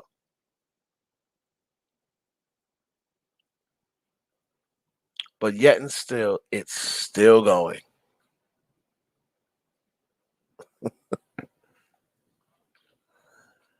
Oh, man. Move along.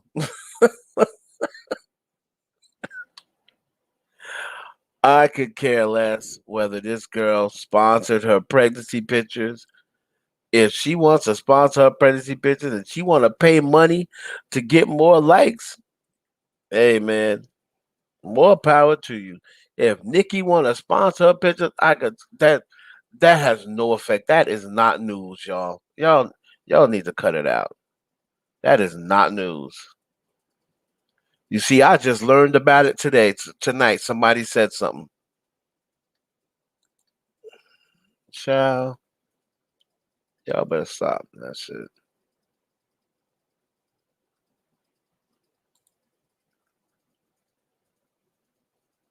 So, before I even ask this question, let me guess.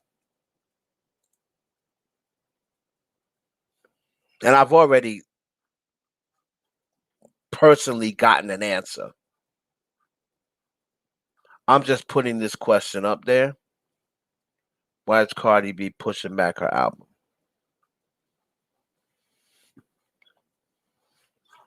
So, let's be clear. Cardi B cannot push back her album. She cannot speed up her album. Okay? She does not have control over when her album drops. Let's just be clear.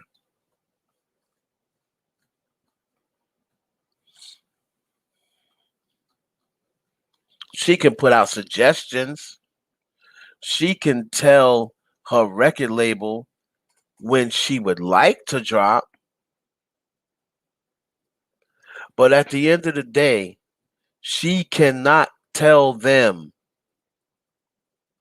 when to drop her album.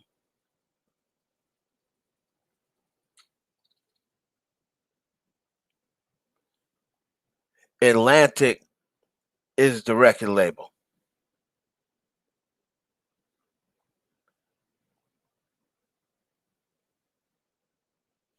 Okay. So she can say, no, I want to drop in the summertime. I always want to drop. You know what I like? You know what I hate? You know what I hate? When I want to drop an album and everybody's talking about when your new music coming out, when your new music coming out. What the fuck? Fucking wait for it. I'm fucking pregnant, yo.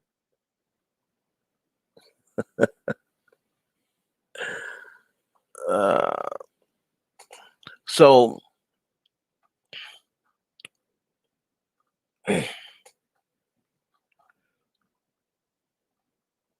Cardi B is on Atlantic Records, right?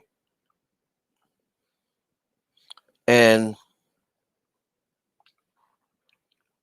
what Atlantic Records?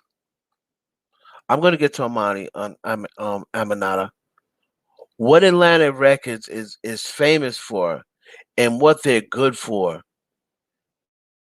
and what they're really the best at. And they don't just do this with Cardi B.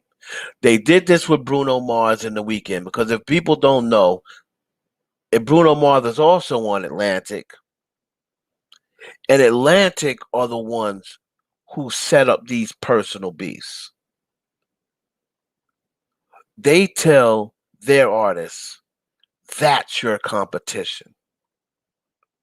And that's who we have to beat. So just because it's so loud and nobody and everyone just pays attention to Cardi and Nicki, did y'all know that Bruno Mars and The Weeknd also have a very similar beef going on, but it's just no one cares about it because it's not amplified and everyone's talking about Nicki and Cardi B. But did y'all know that Bruno Mars and The Weeknd hate each other's guts? Did y'all know that?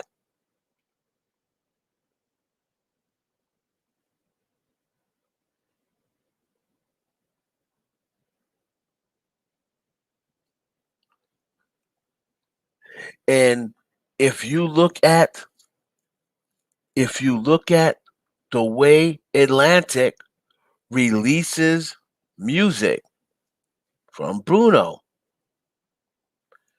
they're only going to do it when The Weeknd is either not releasing anything or he's already got music out that's starting to fade.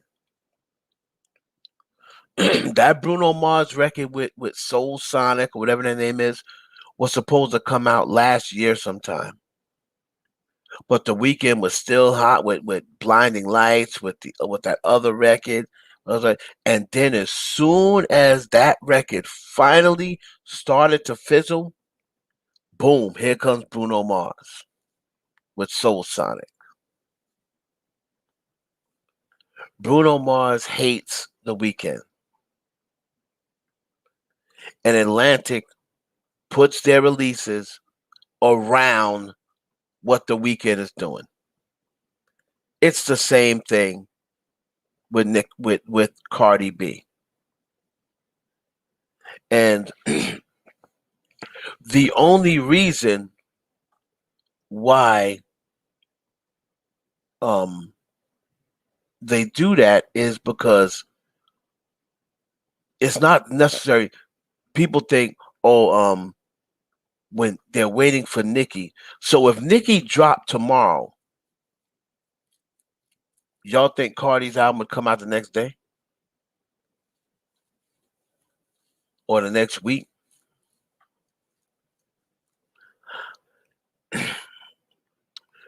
Even though we don't know the release dates, right? Even though we don't know the release dates, most of these record labels do. Okay. Most of the record labels do.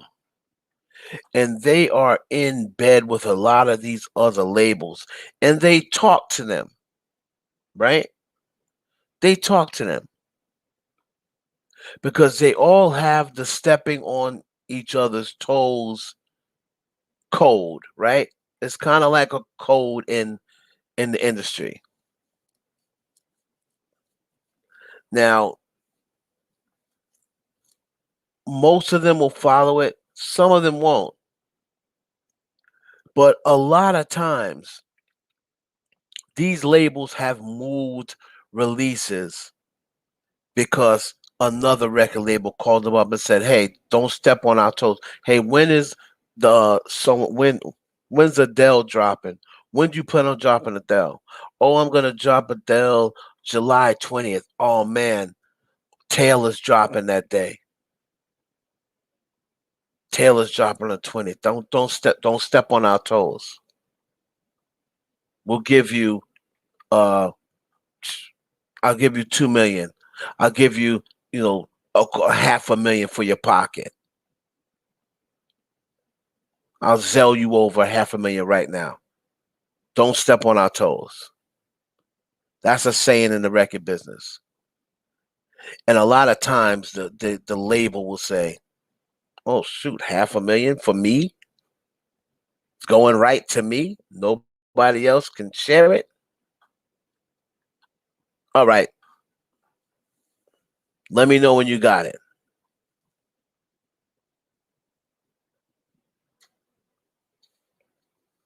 So a lot of times these labels will move artists around, right? Who are y'all talking about?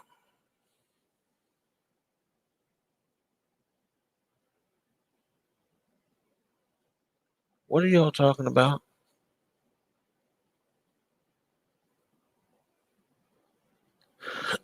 Oh, okay. So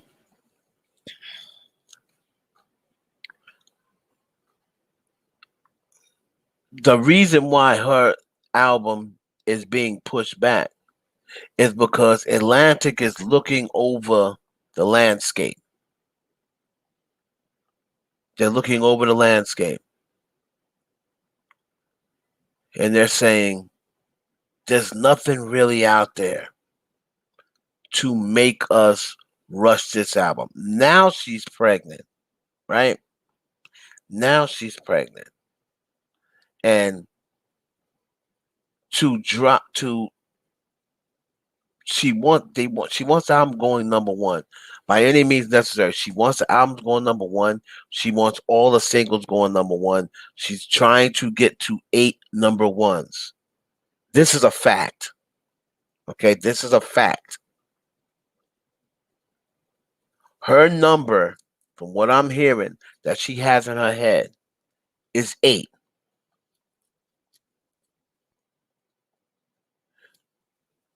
Low key, they feel as though 8, at least in this generation, is an untouchable number. And they feel as though she'll be, if it ever gets broken, she'll be 60, 70, 80 years old.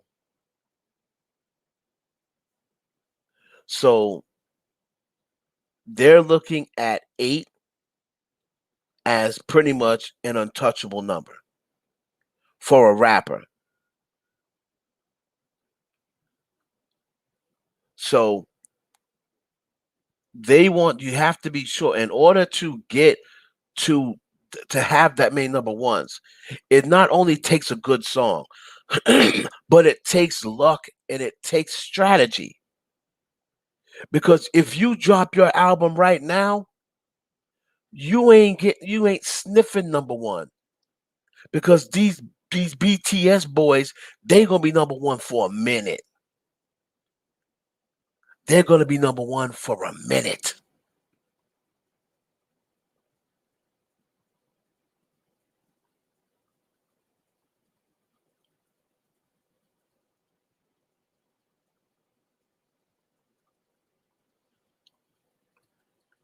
Right, but they still count. So she's got 5 number 1s. She's got 2 by herself, and she's got 3 with features. But unless you're talking Adele and a older singers like Mariah Carey, well, that's a singer. All rappers that have number 1s, most of their number 1s are features, especially the rappers of this generation after 2010. If any features, unless you're Jay Z, because Jay Z never really did a lot of features. Kanye's number 1s, he has a lot of features in it. Um, Drake, a lot of features in his number 1s. All of those number 1s that Drake got are not by himself. Drake has a lot of features. Rihanna, even though she's a singer, she's got the most number 1s, but a lot of Rihanna's number 1s are features. Two of her number 1s are Eminem's record. Another number 1 she got, I think 2 of her number 1s are with Drake. She got 2 with Eminem. I think she got 2 with Drake. That's 4. She got 1 with Jay, I believe.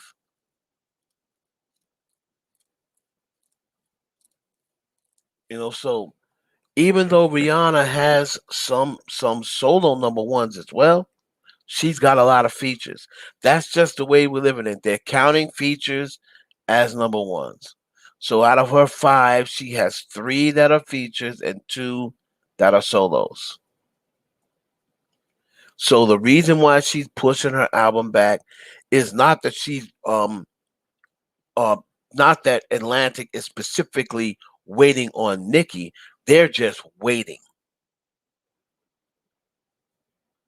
They're just waiting.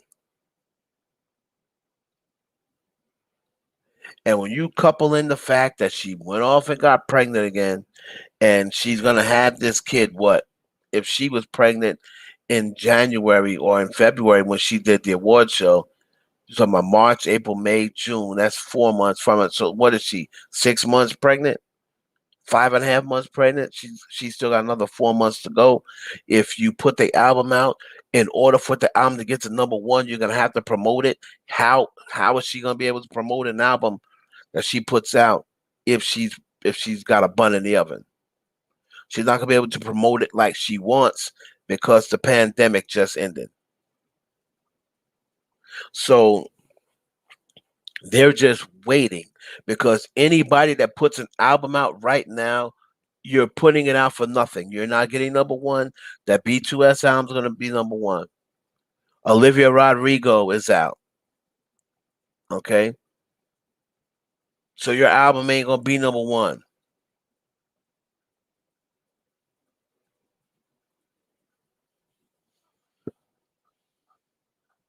So you're looking at it for a minute.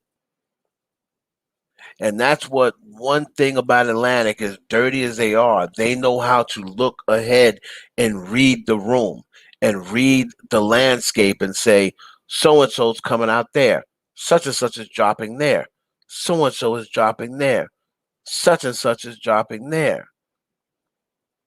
So we need to strategically place this album. And then on top of that, when you want to look further down the picture, Up is still in the top 50, and it's been on the chart since February. So it's still in the top 50. That's the type of games Atlantic plays. They're very strategic.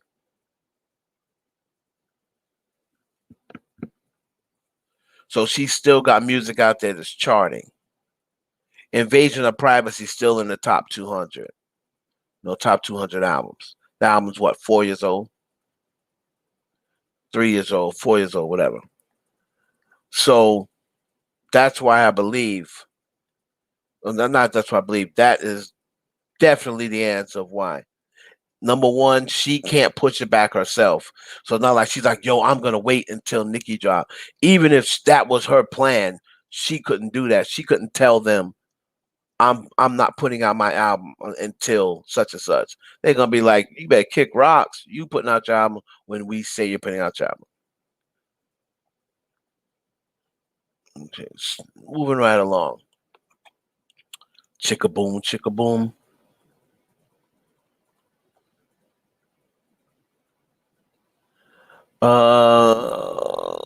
Where's she at? Where's she at?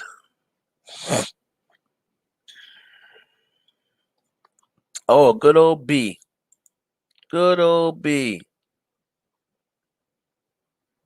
Hold on. Good old B.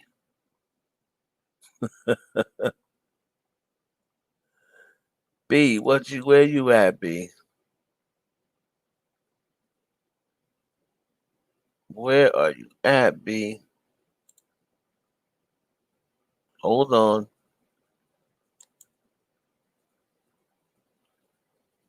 We got to talk about B.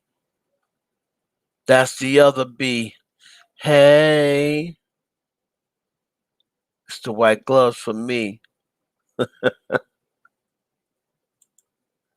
Haters know not to touch me. I'm with that fuckery. Comfortably. All right, hold on. Let me see if I can get a picture of them together. Let's see. Is there a picture out there? These two together. Let's see. Let's see.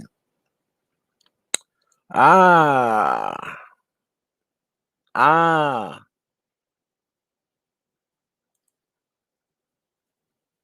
Okay. Uh, here we go. Here we go. Nice little photo here. There's a nice little photo.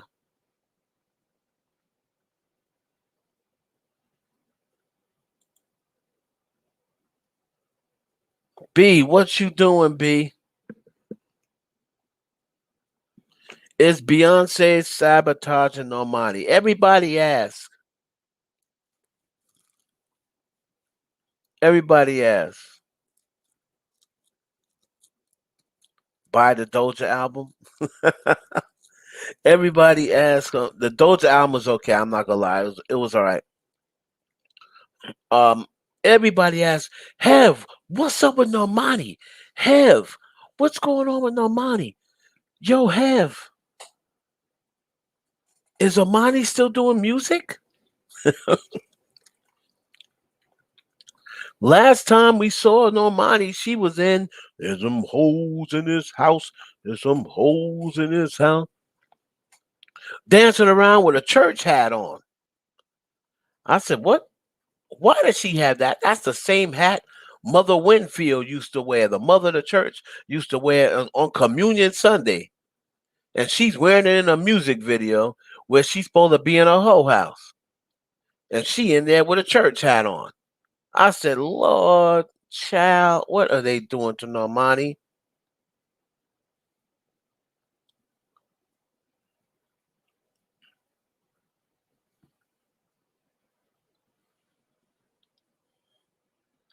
I said, what in the sister Bertha Davis is going on here? Why do they have this girl dressed like she going to night service?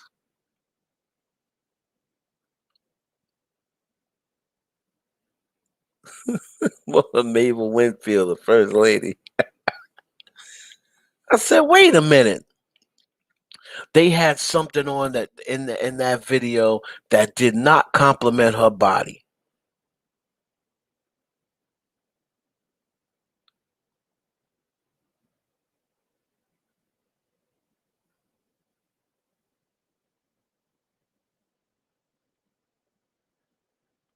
So now let's tell you what happened with Normani. Normani was doing coming out after she dropped Motivation. That should have catapulted her, right? Right after she got that clout, here go Rock Nation, right? Because I'm not sure whether she was not on Rock Nation. I don't believe when she made that record. Once she got all the clout, Rock Nation came and they decide they want to put money behind her. That's when people were saying she might be the new Beyonce. Okay. Now, let's talk about B. Beyonce's what now? Well, we all know she's all of us know Beyonce's over 40, but let's just play the game. Let's just play the Beyonce age game, and let's just say she's not. What is she so called just turned 40, or she's 38 still, whatever. We'll say whatever age that Beyonce says she is. Let's just play that game and say she's that age. 46, right?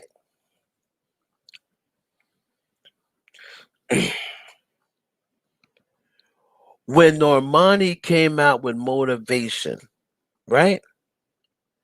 Everybody was saying she could be the new Beyonce. And then this is what bothered Beyonce. They said she's probably even a better dancer. See, because there is a camouflage, there's a camouflage rumor in the music industry that Beyonce is this amazing dancer, right? If you ask the Beehive and if you ask people in the fans in the industry, they will put Beyonce in there. I've heard some people say she can outdance Janet Jackson, she can outdance Sierra. She goes. I've heard people say this about Beyonce. So there was a narrative being pushed that Beyonce was this amazing dancer, right? When in reality, Beyonce is a rich man's Tina Turner. She's the new generation Tina Turner. Normani is a dancer.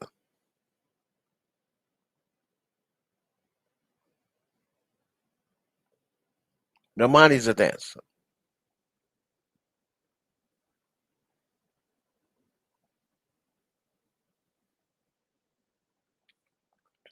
Now, when they started saying this, and then Beyonce started looking at her numbers like,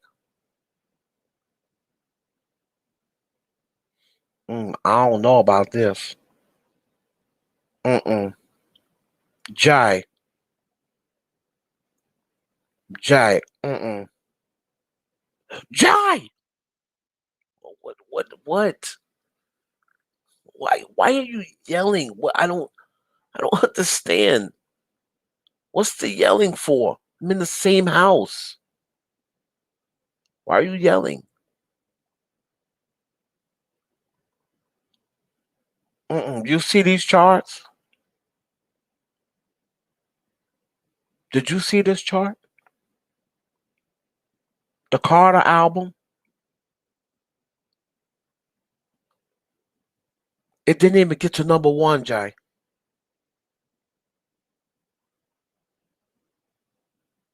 And what's your point?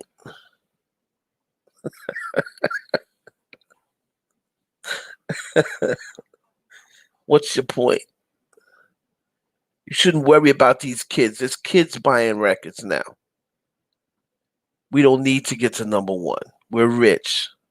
We're the richest couple in music. I don't need number ones anymore.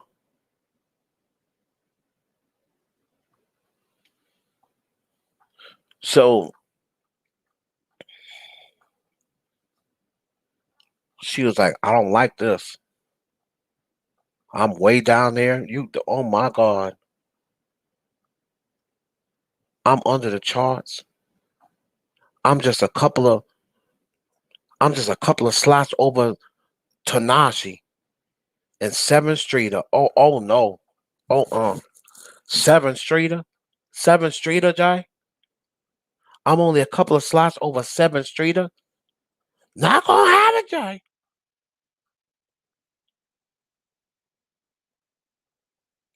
So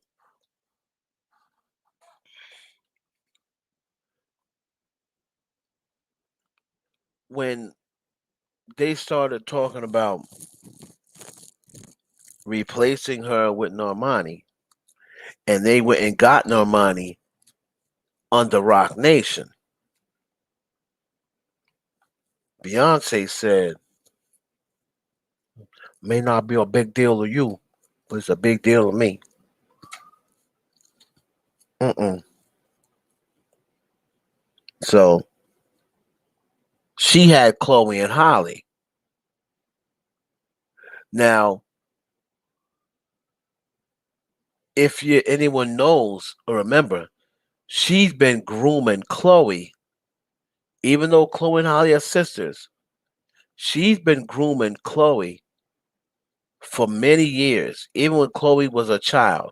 Because if you remember that um, movie or whatever it was where she played little Beyonce, Chloe played young Beyonce in this movie, and then there's a picture floating around the internet of Beyonce with Chloe on her lap, and she's a little girl.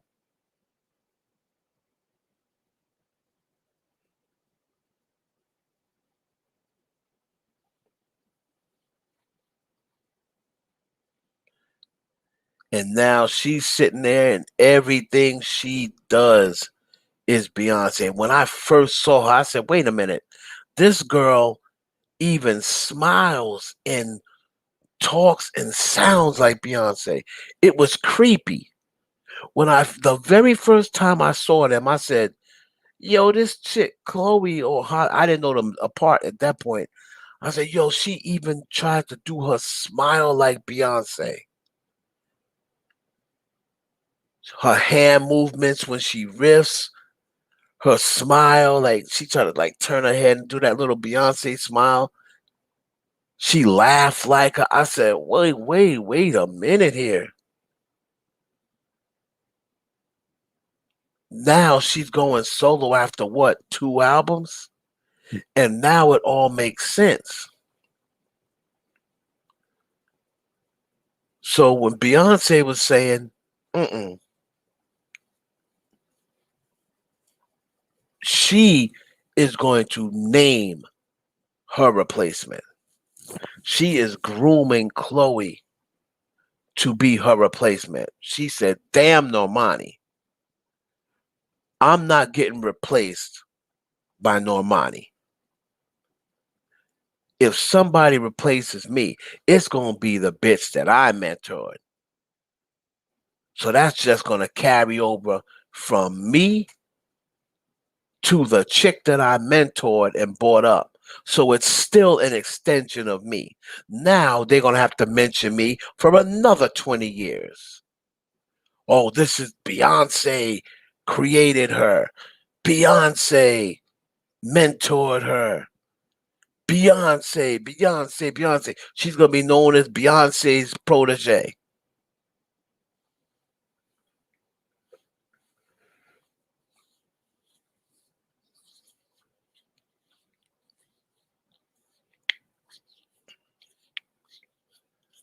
Yeah, and he's full of garbage because number one, let's not even act like Chloe is nowhere near Beyonce. And remember, she's young. She is young, but Chloe right now, her voice right now is just as good or better than Beyonce's voice was at her very same age. Matthew knows, shut up. You're not getting back in. Beyonce pays you dust. Stop trying to give Beyonce compliments, hoping she gonna throw you a bone and bring you back in. Man, go somewhere. Ain't nobody think about you, Otis. Ain't nobody come see you, Otis. Sit your ass down, Matthew knows.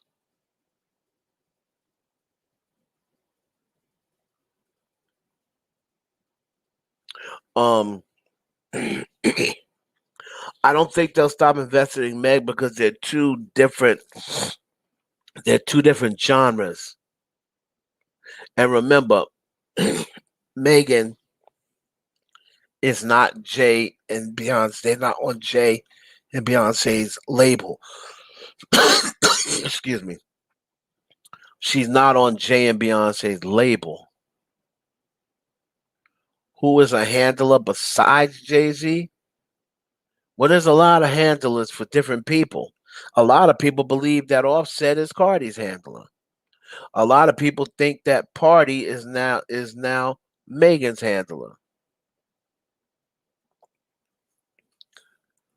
Jay-Z's, Beyonce. Most of the time, the husbands are the wife's handler, except Kim was Kanye's. Because Kim's head was more level. It's not like Kanye was Kim's handler. It's the one with the more level head. The one that you can trust won't run their mouth. The one that you can trust that won't break. They put Kim and Kanye next to each other. They said, oh no, we better let her be the handler because under pressure, Kanye West has already proven over and over again that he can't handle pressure. Where Kim Kardashian has been dealing with pressure and hate all her life since she became famous. So Kim Kardashian knows how to deal with pressure, wherein Kanye West doesn't deal with pressure very well.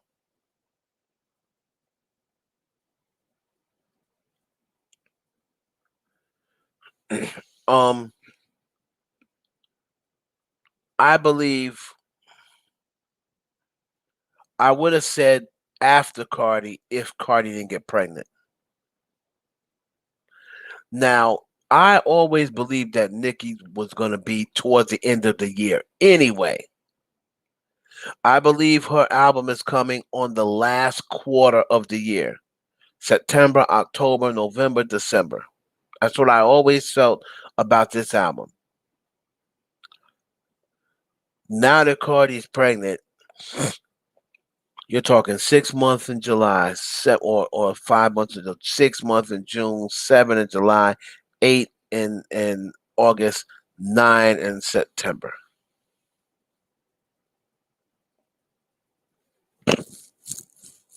Um, I'm gonna say after, but I'm not gonna. It's not gonna be right after. It's not gonna be right after. I believe they will wait because remember they were waiting. Her Atlantic and Queen, was playing this game back then. Nicki said she was gonna come out with an album. Then all of a sudden, Young Money pushed it back. Cardi said she's coming out with an album. All of a sudden, they pushed theirs back. Then Nicki came and after, if I'm not mistaken, Invasion of Privacy dropped first last time when they said, "Oh, she's waiting for Nicki, she's waiting for Nicki." And remember, Nicki Minaj pulled her album back a couple of times, and she ended up dropping after Cardi. But like I said, if your album is the better album and you have the better promotion behind it, it's not gonna matter. So all of this stuff about, well, I'm gonna wait till after they drop to see what they do. But if your album isn't as good as that album, it ain't gonna matter. It's not gonna matter. The better album is gonna prevail. I don't give a damn when it drops. I don't care when it drops because if I'm not mistaken, Invasion of Privacy dropped before Queen.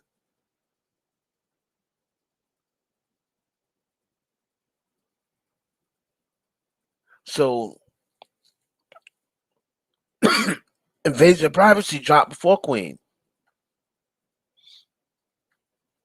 and it didn't affect it in any way. And it's not like Nicki said, "Okay, I dropped after Invasion of Privacy, so now I'm gonna let her drop Invasion of Privacy to other people, to to the masses." I'm not saying to Heaven Hollywood. To the masses, they felt as though Invasion of Privacy was a better album than Queen. I'm not going to say I felt that way, but I'm one person. You know what I'm saying? And I'm a fan of Nicki's music. So they felt as though, number one, Invasion of Privacy had a bigger budget. They had people pushing it. Um, they pulled off the hijack robbery with Bodak Yellow, another smart move by Atlantic that I didn't even know was possible or legal. I was like, I was in the record business a long time, and I never saw the thing that Atlantic pulled. Like I said, them dudes over there, because number one is what's the name is running it near the top with that other dude, and old crazy behind what's her name? What's the crazy one's name? Um, that's running Atlantic and Kaiser. Shout out to Mike Kaiser. These people know the music industry. They've been doing music a long time. They've been in the music industry a long time, and they know every single loophole, legal and illegal. They know exactly what they can get away with without getting caught. They know how to push the envelope for certain things. And when they got Bodak Yellow, which came out the previous year, and then Invasion of Privacy came out, and they got to count the Bodak Yellow sales. I said, "What in the world is going on in this music industry? How is that possible when that single came out almost a year before the album?" And I said, "There's no way this can count," but it counted, and it stuck because they know what they're doing.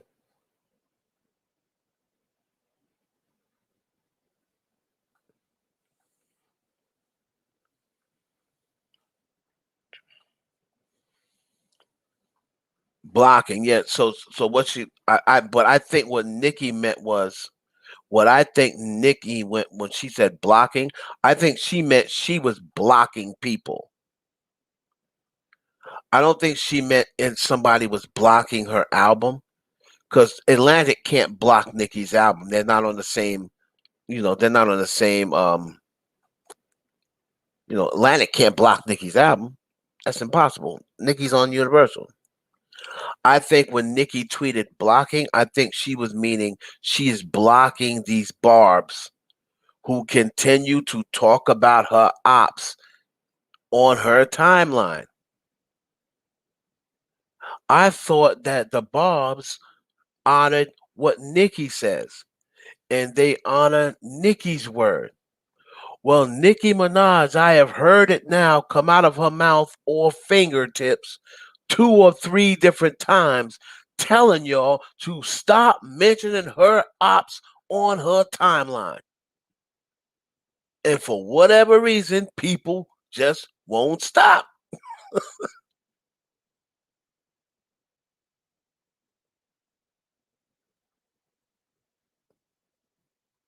I thought, especially if Nicki said it,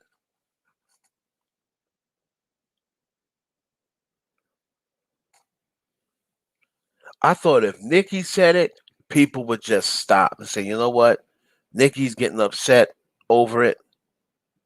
Y'all just chill out.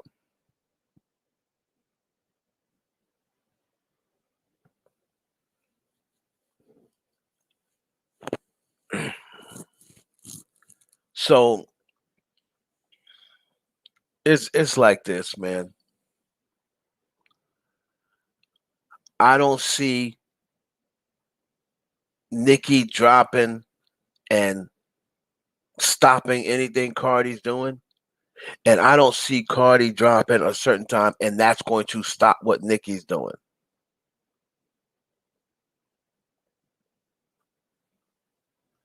Right, those blogs don't believe those. You have to remember you have to remember something. Okay, right. That's why they always talk. Right, but you have to remember something, Melissa. Which blogs are doing this? You see, you this is why people need to follow neutral blogs. But you have to remember, people don't like following neutral blogs. They want to follow the blog that's going to favor their fave because there's never really going to be any negative news coming out. So, of course, Barty Gang is going to follow Lovely T. She's going to follow Armand Wiggins. They're going to follow Hollywood Unlocked because those are all pro Cardi blogs. Now, the Nicki blogs, that's pro Nicki, Mob Radio, um, the under what's it called? The neighborhood talk. Um, I guess the shade room. I guess the shade room is Nicki. I don't know whether the shade room was Nicki or Cardi. I think they like recently made up a Cardi. I don't know. Maybe the shade room is neutral or whatever. But you're gonna get that. If it is a blog that is pro Cardi, you're gonna hear a lot of negative Nicki stuff. If it's a blog that's pro Nicki, they're gonna hear a lot of negative Cardi stuff. Black tea blog. Like if you want to hear and if you want to go somewhere and just hear good news about Nicki all day, you go to blogs like the Black Tea blog. You know, well, what you need to do is find a balance and visit some of these other blogs that are not going to play favorites and put one over the other and never say anything bad or negative about or not report anything and just report negative stuff about Nicki. Like you're not gonna ever get you're not gonna ever get accurate tea that way. So for any of the blogs that actually do know something, if they're just giving you oh every time Cardi does something is to get at Nicki, or every time Nicki does something, Cardi fans have to bring it up. Oh, it's just that's why you have to go to a blog that you see post them both equally. You'll post them both equally and not always or when you see Nikki on their leading story, it's always something negative. Or if you see Cardi the leading story, it's always something negative. You look on my page, I say I want to bend Nikki over a couch. I say I want to bend Cardi over a couch. When Nikki put out hot pictures, I post Nikki on my page. Cardi put out a hot picture. I post Cardi on my page. If I hear something about Nikki, I post it. If I hear something about Cardi, I post it. But what a lot of people don't like about me is I'm not going to feed your narrative. I'm not going to make shit up so people can click me. I'm not going to come and make up good news about Nikki so people can click my story. I'm not going to come and make up good news about Cardi so Barty Gang can come click my story. I'm just not going to do it. I would rather just have no hits.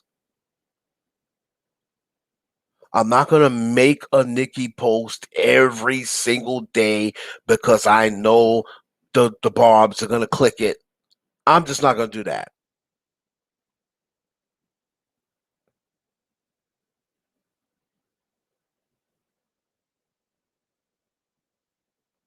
because as G said, you can always tell, and when people say, "Heaven, is that real or is this real?" You can always tell what's real is if you don't hear about them every day, because there is not tea every day on the same person.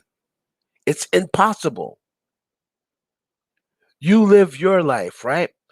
Does something happen to you every day that's newsworthy? No.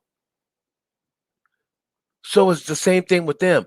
It's not going to be it's not going to be some tea on them every single day. That's impossible.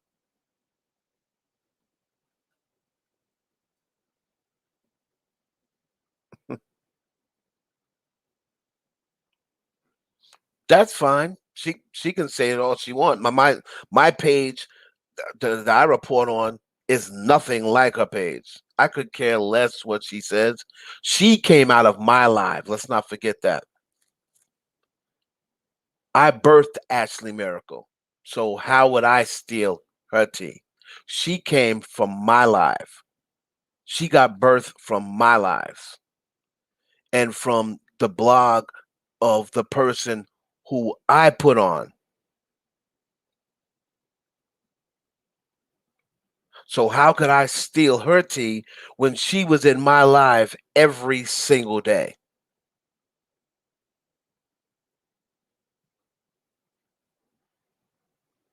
She's doing her thing, I do my thing. She don't know the people I know. I know people in the industry.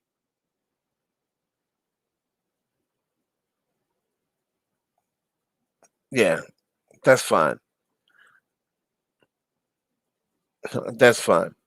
Again, I don't care what I don't care what she said on her live, right? Every single person that's in my life knows that she came from my life. I know who she really is, but I'm not gonna tell y'all. Y'all don't even know who she is. The ones that are following you, y'all don't even know who she is. Y'all don't know what she look like. I know what she look like. I know who she is.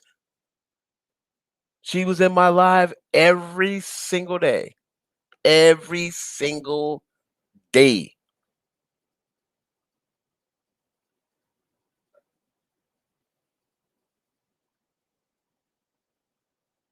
And I went up in her DM and I said, "Is this you?"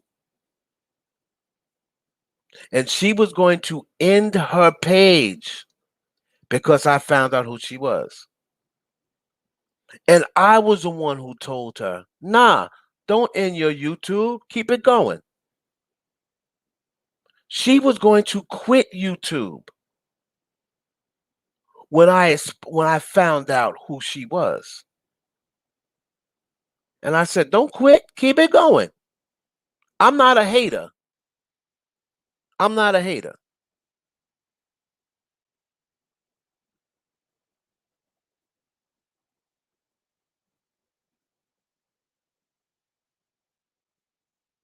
So I'm not a hater. I don't hate on nobody. I don't have to. So if she wants to say I steal her tea, that's fine.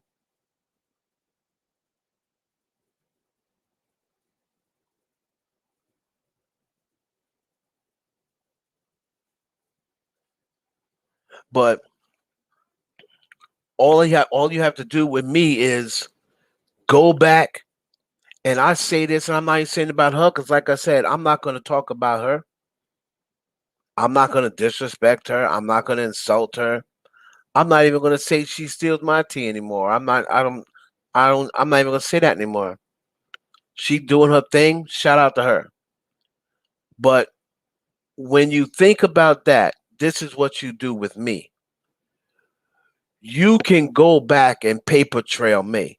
You can go back to my Facebook, you can go back to my Instagram, you can go back to my Twitter, you can go on Google and Google Block TV, you can go to my IE network channel that I created in 2007. 2007 is when I created like my channel that I'm on, right? Well, that was Block TV. So the IE network was probably like created 2009, 2010. Almost 10 years ahead of what we're doing now. So you can Google me in the industry and with people in the industry. So if I knew those people back then, how could I possibly be stealing someone's tea who just started doing videos in 2020?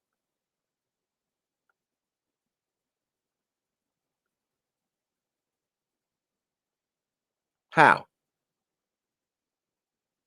I've been doing this since 2010.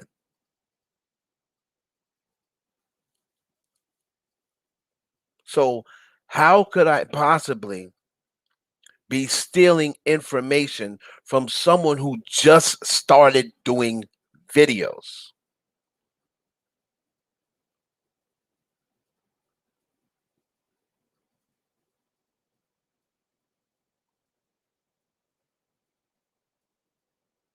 So again,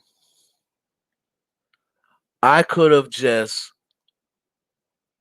I could have just went and was like, you know what? Let me expose this chick. You know?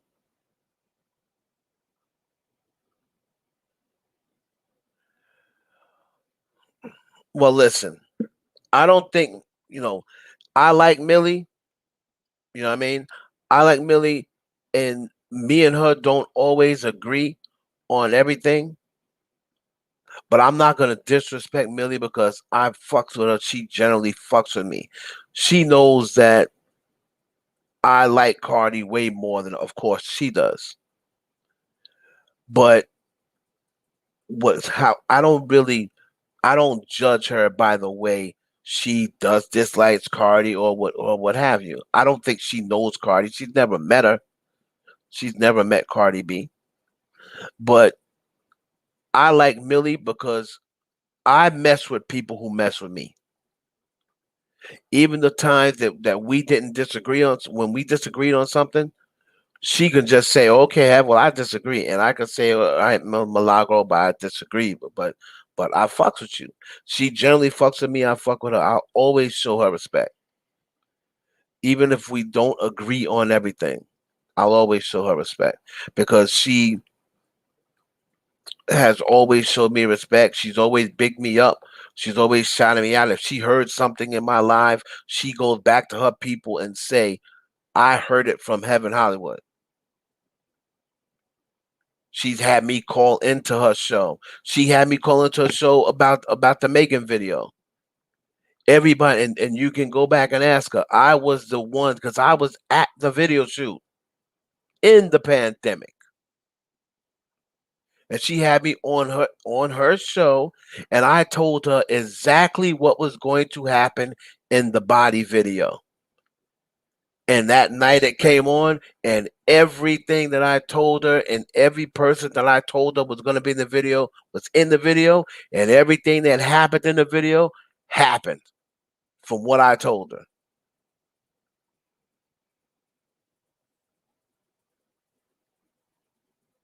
So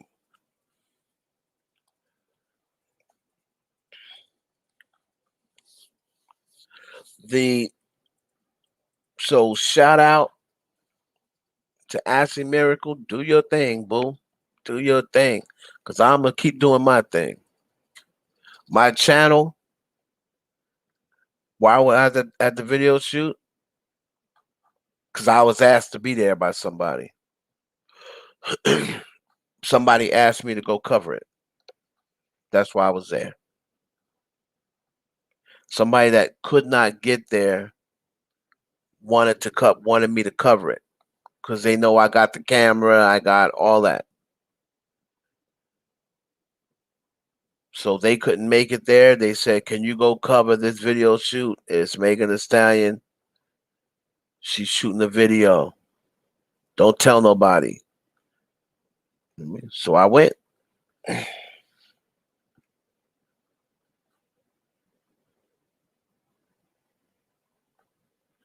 Ra Ali's blog. Oh, Dolly ain't a mod. Oh wow, I thought Dolly already was a moderator. Hold on, Dolly ain't a moderator. I can't do it from here. Oh man, hold on.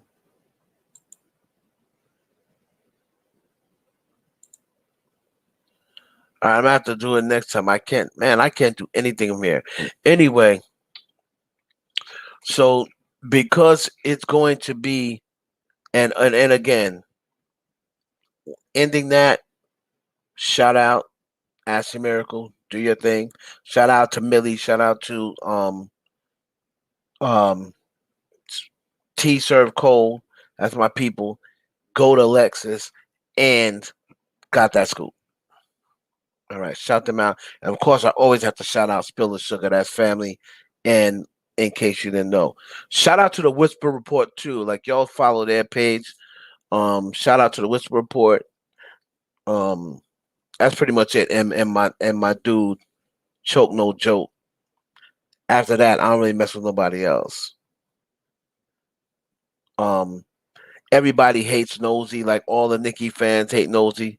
You know what I mean? But Nosy Whole Live is another person who came up in my DM and she was like, "Yo, I heard you the man when it comes to this tea stuff. See, when people, I judge people on the way they deal with me, not on the way they deal with a celebrity that I may like or somebody's fave.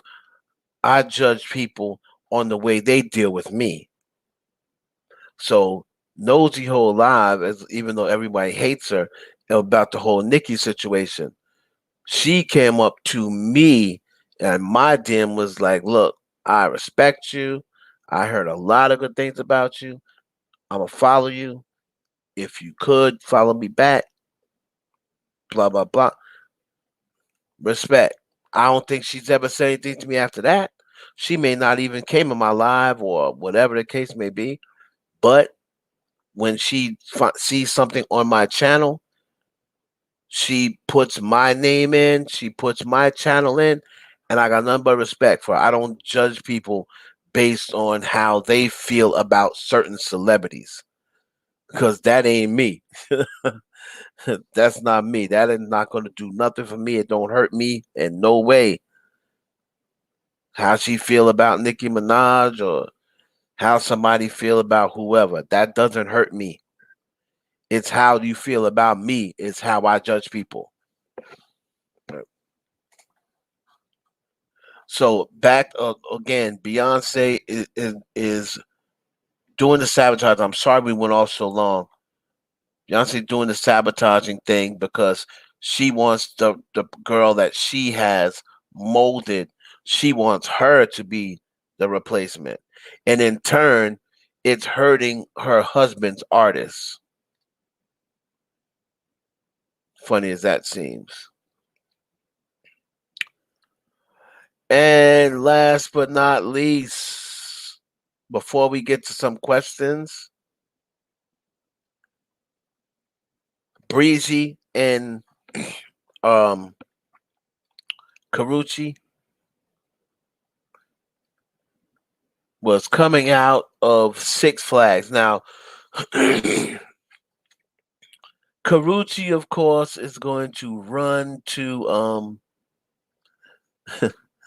Carucci, of course, is going to run to the shade room and say, it was an event where a whole bunch of people was there. Next, Carucci, stop it, stop it. And I like Carucci. I like Carucci a lot.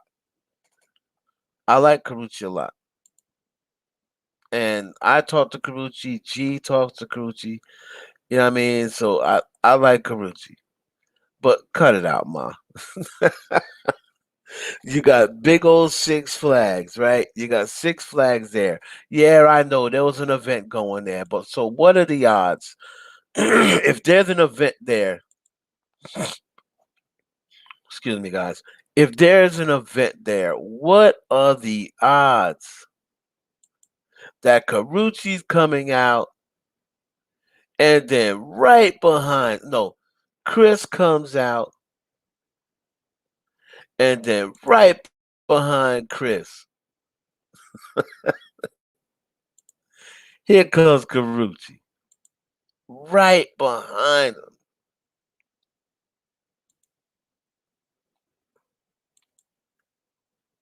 And then, of course, the Shade Room puts it on.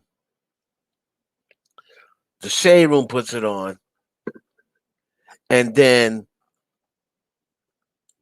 Carucci wants to go to the Shade Room and say, oh, it was an event where everybody was at. Next. And then people saying, oh, she debunked it. It's nothing. Well, do you really think, right? Do you really think Carucci, after everything that's happened with her and Chris Brown, do you really think she's going to come on the Shade Room and confirm that her and Chris Brown are seeing each other again? No, she's not going to do that. She's not going to do that. Number one, she has a restraining order until 2022 on Chris Brown. She's got a restraining order. Look at Chris. Hold on. Chris coming out.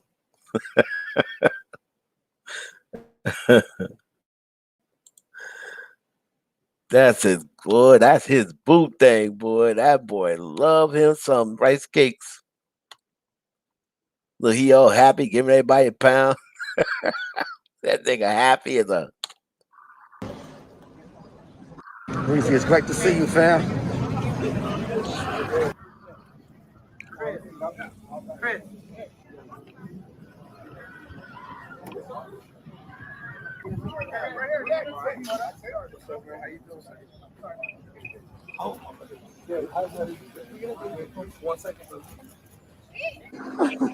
Good to Took see a picture. tonight. Look, looking Carucci. amazing. Time to walk Breezy, fast. it's great to see you, fam. So you see how fast he tried to walk? Come on, Carucci. Come on, fam. Come on, fam. So, come on, fam. So you got Chris Brown leaving Six Flags, and then less than 2 minutes later, here comes Carucci.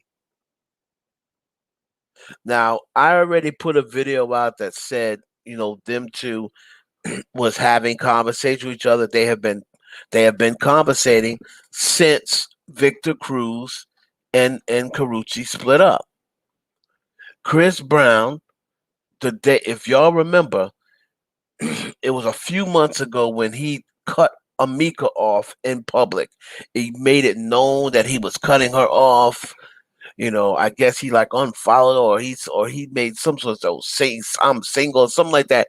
He said that was the same day that Carucci broke up with Victor Cruz.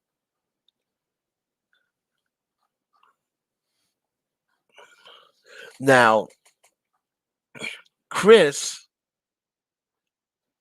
Brown, right? First of all, he's always high off of something, high, drunk, whatever, right? So Chris was really unaware all these years about Amika being this Carucci stalker. As many times as his fans, Team Breezy, showed him, posted Amika and this and that. From what I heard from one of people in his camp, he just recently paid attention to it. He said he had no idea. Now, he could be lying. He said he had no idea that this girl was a Carucci stalker. Now, that is according to the people, this person I know in his camp, he said that that came out of Chris's mouth. He had no idea that Amika used to be a Karuchi stalker. That's what the man said.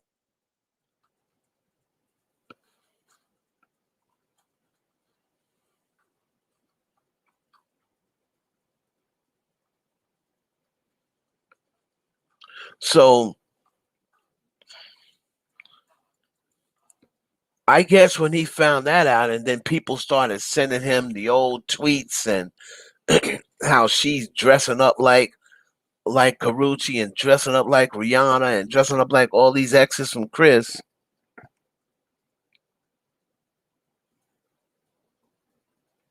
Um, I guess that's when Chris starts saying, "Wait a minute." But at any rate, Karuchi, Karuchi, Karuchi, Karuchi. That boy love himself some rice cakes, boy, and he's trying his best to get her back. Now, um, Karuchi, yes, Dolly, Karuchi has made her own money, right? But however, I think Karuchi expected. Now she was on clause. She was getting a solid check from that. Not a lot of money. I know how much these TV shows make, but she was getting a solid check where she didn't have to punch a clock. You not have to punch a clock. You're on TV. You're getting a solid check for a season for however many seasons you're on the show. You get paid per season. All right. So, but I believe that Carucci believed, and I can't even lie, I believed it too because I've watched her grow as an actress, and she is much better than when she first started. I was under the impression that Carucci was going to be off in another show or something by now. I didn't think she was going to get dropped from Claw. Claws was going to end, and then she's still really out there, not really doing nothing big. Yes, I know she got a little clothing line or whatever she's doing. Shout out to her. But the bottom line is Chris Brown wants you back. And from what I heard, he promises this time. Remember the last time he was with Carucci, he really was blocking her from doing anything. She was saying now that times has changed. I'm no longer, you know, Carucci, Chris Brown's girlfriend. I'm Carucci Tran now, actress and entrepreneur. So if we ever, and I'm not saying that we will, if we ever get back together, you have to learn that. I am my own person now. I am no longer riding your coattail. We haven't been together in 5.5 years. And I have managed to create a living for myself and create a career for myself without your help. So if we get back together, you cannot be on this. Oh, I don't want you to do nothing. You just be Chris Brown's girlfriend. You just do what be eye candy for me. Go out to the events, this, that, and the other. Threesomes. I can fuck with whoever I want. You can only mess with me. You know, it's not going to be that again. So if Chris Brown really wants Carucci, he's going to have to know that if they get back together, it is not going to be the way it was 5 years ago.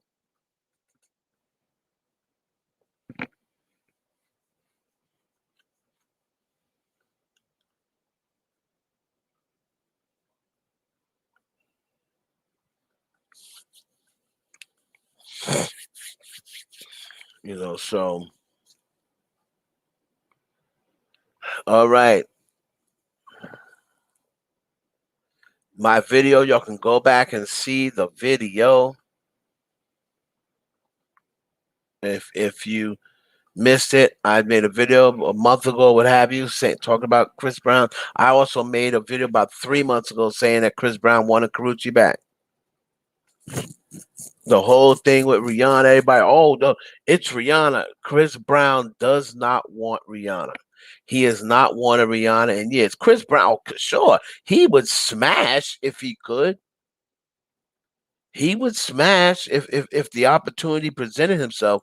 But Chris Brown has not been feeling like that about Rihanna for a few years. He'll always love her because of who she is and because of the relationship they had. But he's not in love with Rihanna. He's not been in love with Rihanna for many years.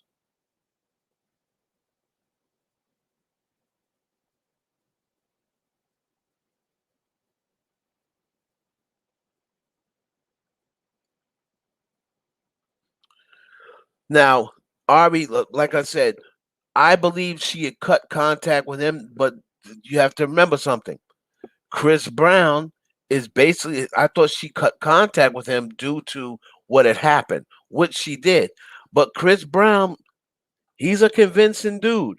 So maybe he convinced her that this new thing is BS.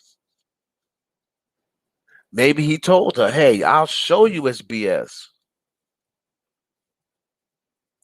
Because again, she has to play it cool until at least 2022. She cannot be seen like her and Chris Brown are out dating. And if she's seen like she's out dating Chris Brown, she can get in trouble. They're going to remove that restraining order, and God forbid she ever need it again. The next time they're going to say, "You know what? We're not giving you one. Just let the man beat the brakes off you. We don't care." Because when you had a restraining order, you came and removed it. So she has to lay low with Chris Brown at least until 2022.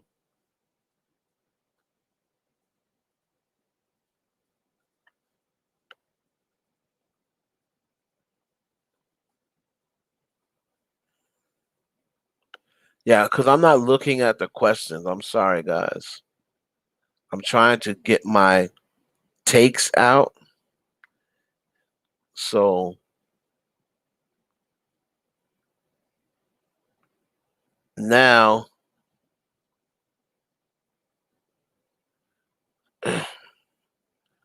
I will do question. What are the 6 ways to say this? Okay, all right, Jayla, I'm gonna answer that. I'm gonna answer that.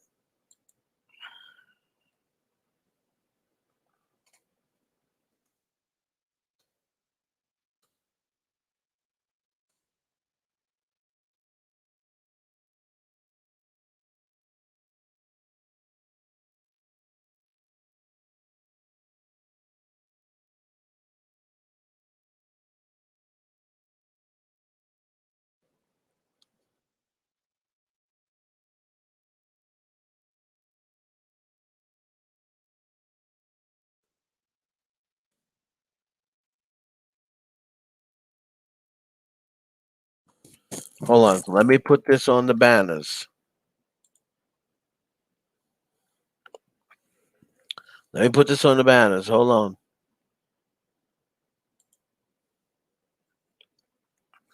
6 ways I said yes, so choose one.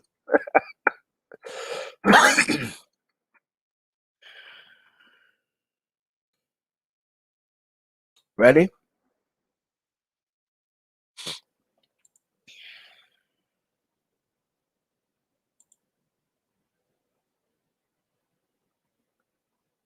Okay. Since y'all want to know that so bad, here we go.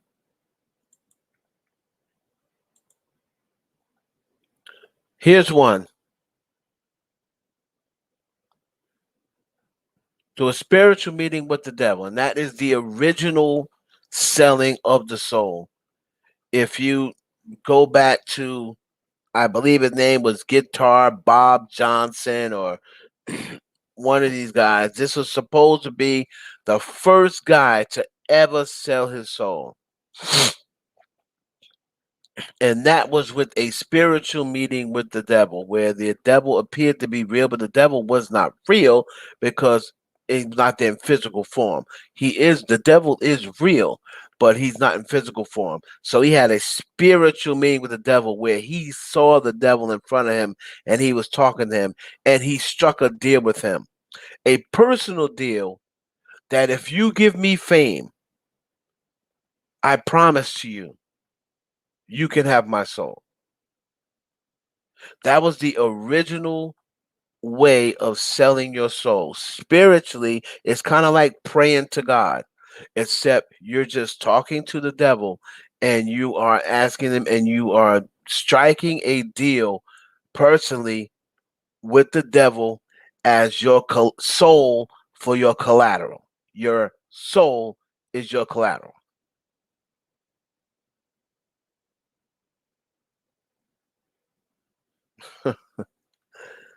Oh boy. Okay. So that's the first way. Spiritual meeting with the devil.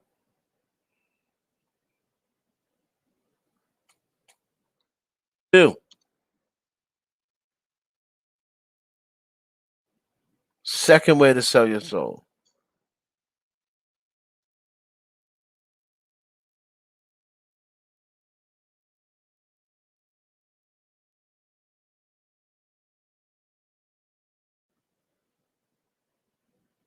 through your children. Britney Spears' father, Lindsay Lohan's father, Joe Jackson, Serena Williams' father. They sold their soul to their kids.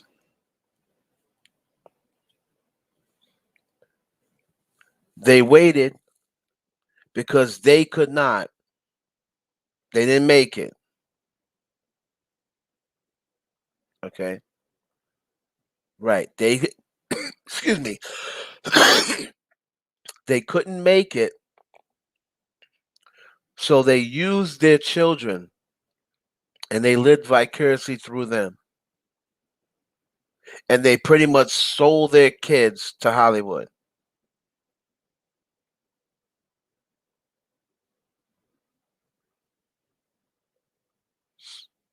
Why did I leave the music industry? It got to the point where I wasn't going to do the things that they wanted me to do. And on top of that, that wasn't even the last job I had. I left the music industry years, like even prior to when the stuff started getting crazy. My last actual job in the entertainment industry was ESPN. So I just worked in the music business, but just as a stepping stone, because that's not really what I wanted to do. But I just happened to get a job in the music industry because I knew a lot of people and I was able to get put on that way. But that was never my goal. Like, oh yeah, I want to be a music executive because of all the BS I saw. But that's how a lot of people sell their soul now. They sell their kids to the music industry for their own benefit. So that's the second way.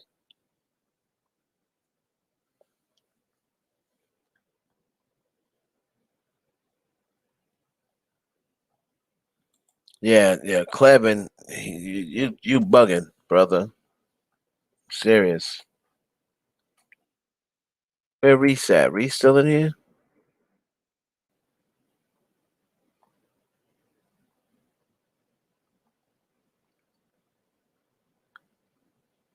Reese and Dolly still in here? I see Miss Charles still in here. Dolly, I'm gonna make you a moderator. I'm sorry, I thought you was one already.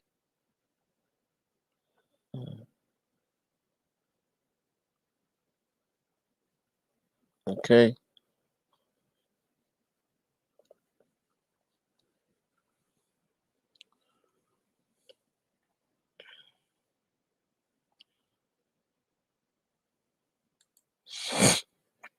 You don't have to sell your soul to go meet female celebrities. I didn't sell my soul, and I met plenty. Didn't you just hear my story about Left Eye?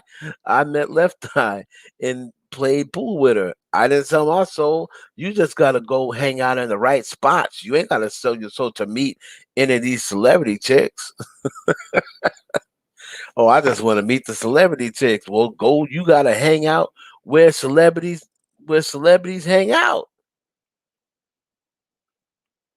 No, Bob Dylan is what this dude Bob Johnson was way older than Bob Dylan. This dude, um, guitar Bob Johnson was it was like 1920, 1930s when he sold his long time ago. You don't know what I'm doing. You don't know what I'm doing.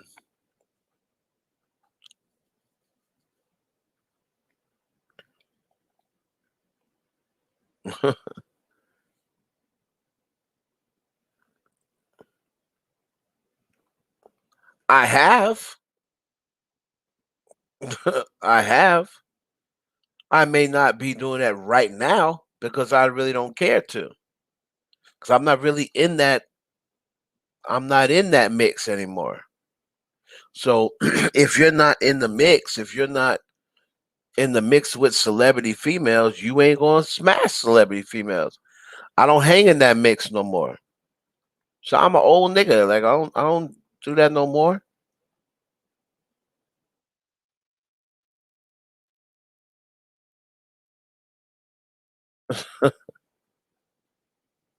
Like I said, man, like I told people before, I don't never have to I don't never have to smash another chick and I will die.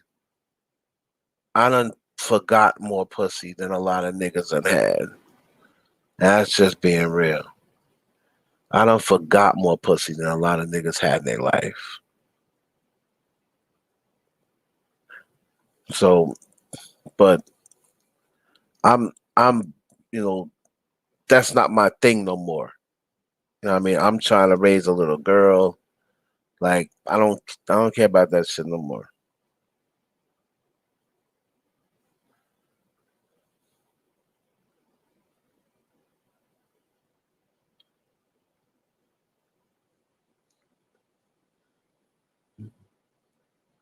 How you forget once you had so much, the girls start becoming the same girl, you know?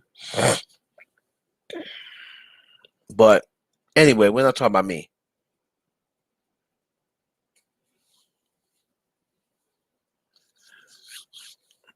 Chloe, unless it's a big rapper, they're gonna if they don't if it's not a big rapper, if you know it's gonna have to be somebody big.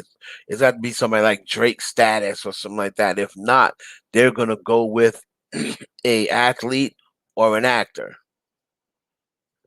They won't hook up with no executive. It won't be an executive, and the actors aren't really popping right now. So it's either gonna be a big rapper or it'd be another singer. The acting thing, most of the main actors that is going to make a difference and make a dent, they're taking most of them.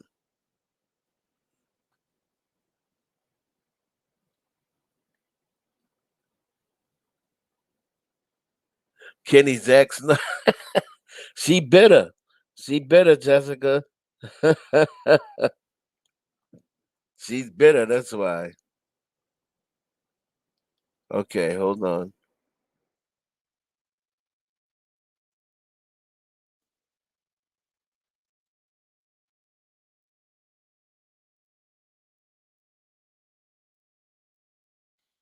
Of course, we don't know about that.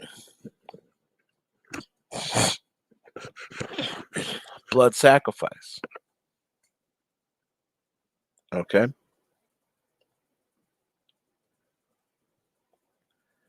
What dude from Snowfall? What dude from Snowfall? I thought they weren't together no more. Well, she was at Diggy Simmons at one time. Like, I don't know what they doing with her. Blood sacrifice. One of the main ways to sell your soul for a number of years. Allegedly, that's what Kanye West did. Allegedly. Allegedly, they say that's what Meg Thee Stallion did. Now remember, I'm not saying this. This is what people in the industry say. Megan Thee Stallion did that. Kanye West did that. Um, Bruno Mars, they say he sacrificed his mother. Again, this is not what I'm saying. This is what people say. All right.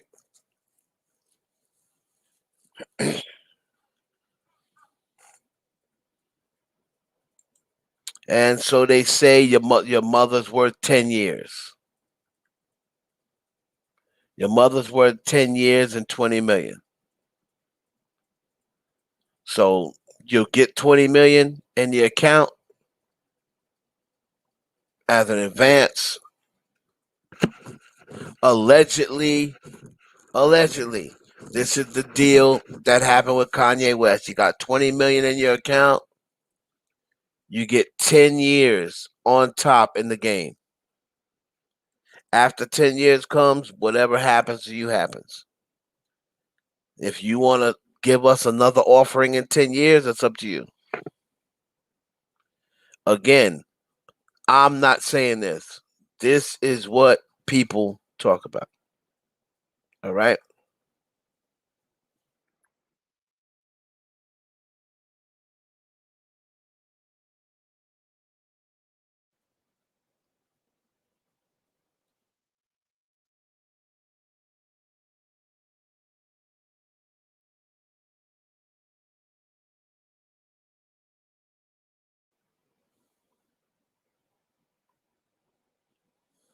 4.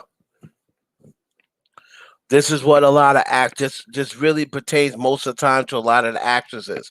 This is how a lot of actresses get on. This is how they get on with Harvey Weinstein. All right. What are you willing to give up? That's a form of selling your soul, as they say. When you do something that you normally would not do, and you're willing to give up in whatever is asked of you for that fame.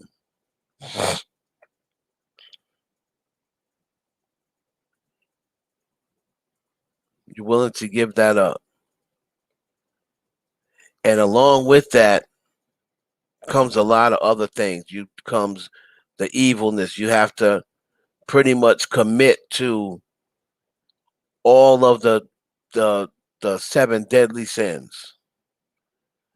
When you do this, it's not just like, okay, yeah, you're just gonna have to go sex with the executive. No, you're gonna have sex with him, and then to make sure that you can't pin something just on this one person,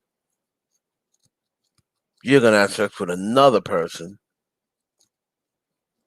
and then another person. They're gonna try to hold this humiliation over you so you don't ever tell. Right?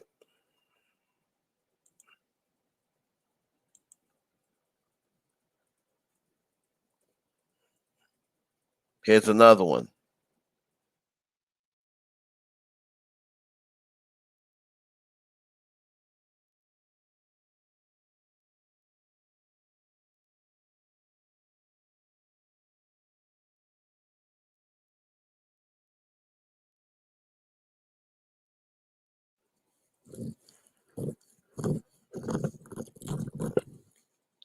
Throwing it up. Um, devil's horns. Studying devil worship, studying Satanism, pretty much saying that I am now replacing um, who I believe to be God, Jesus, or what have you. I'm now replacing that person with the devil. The devils who I pray to, the devils who I do music for. I am now going to start worshiping and putting him in a place that the place that I pray to, the person I pray to, where used to have Jesus there. You will now have Go Lucy there.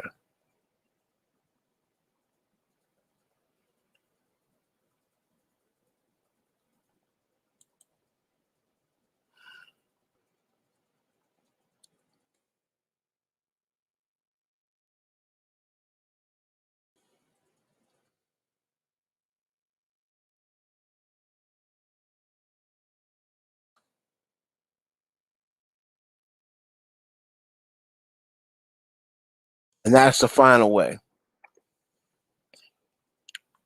Same sex rituals and videos.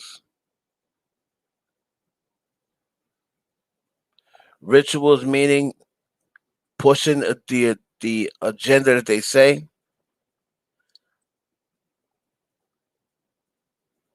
Same sex rituals videotaped.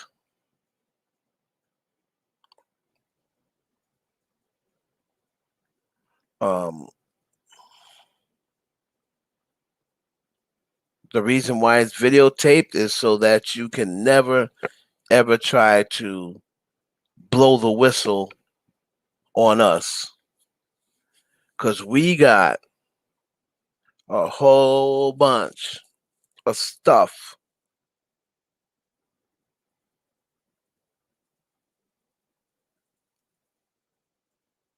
Now, those are just six. I don't want to go into all of them.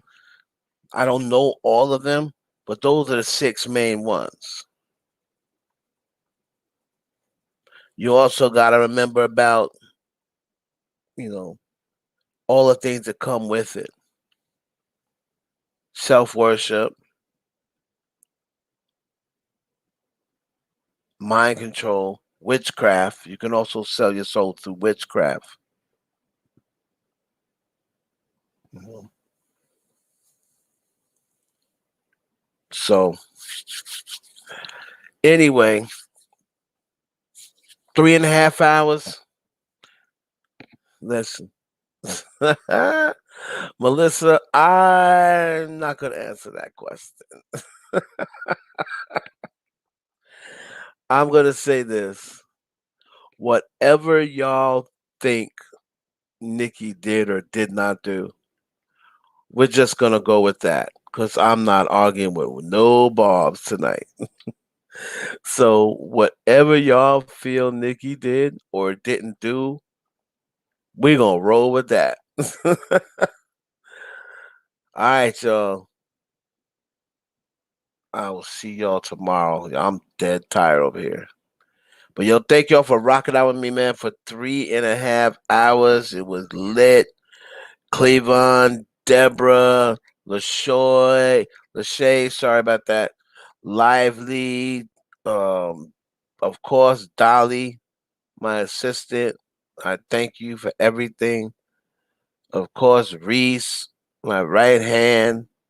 My live wife didn't show up. Big shot. Y'all appreciate you. BB, uh, Jayla, Everyday Fifi, appreciate you. Lively,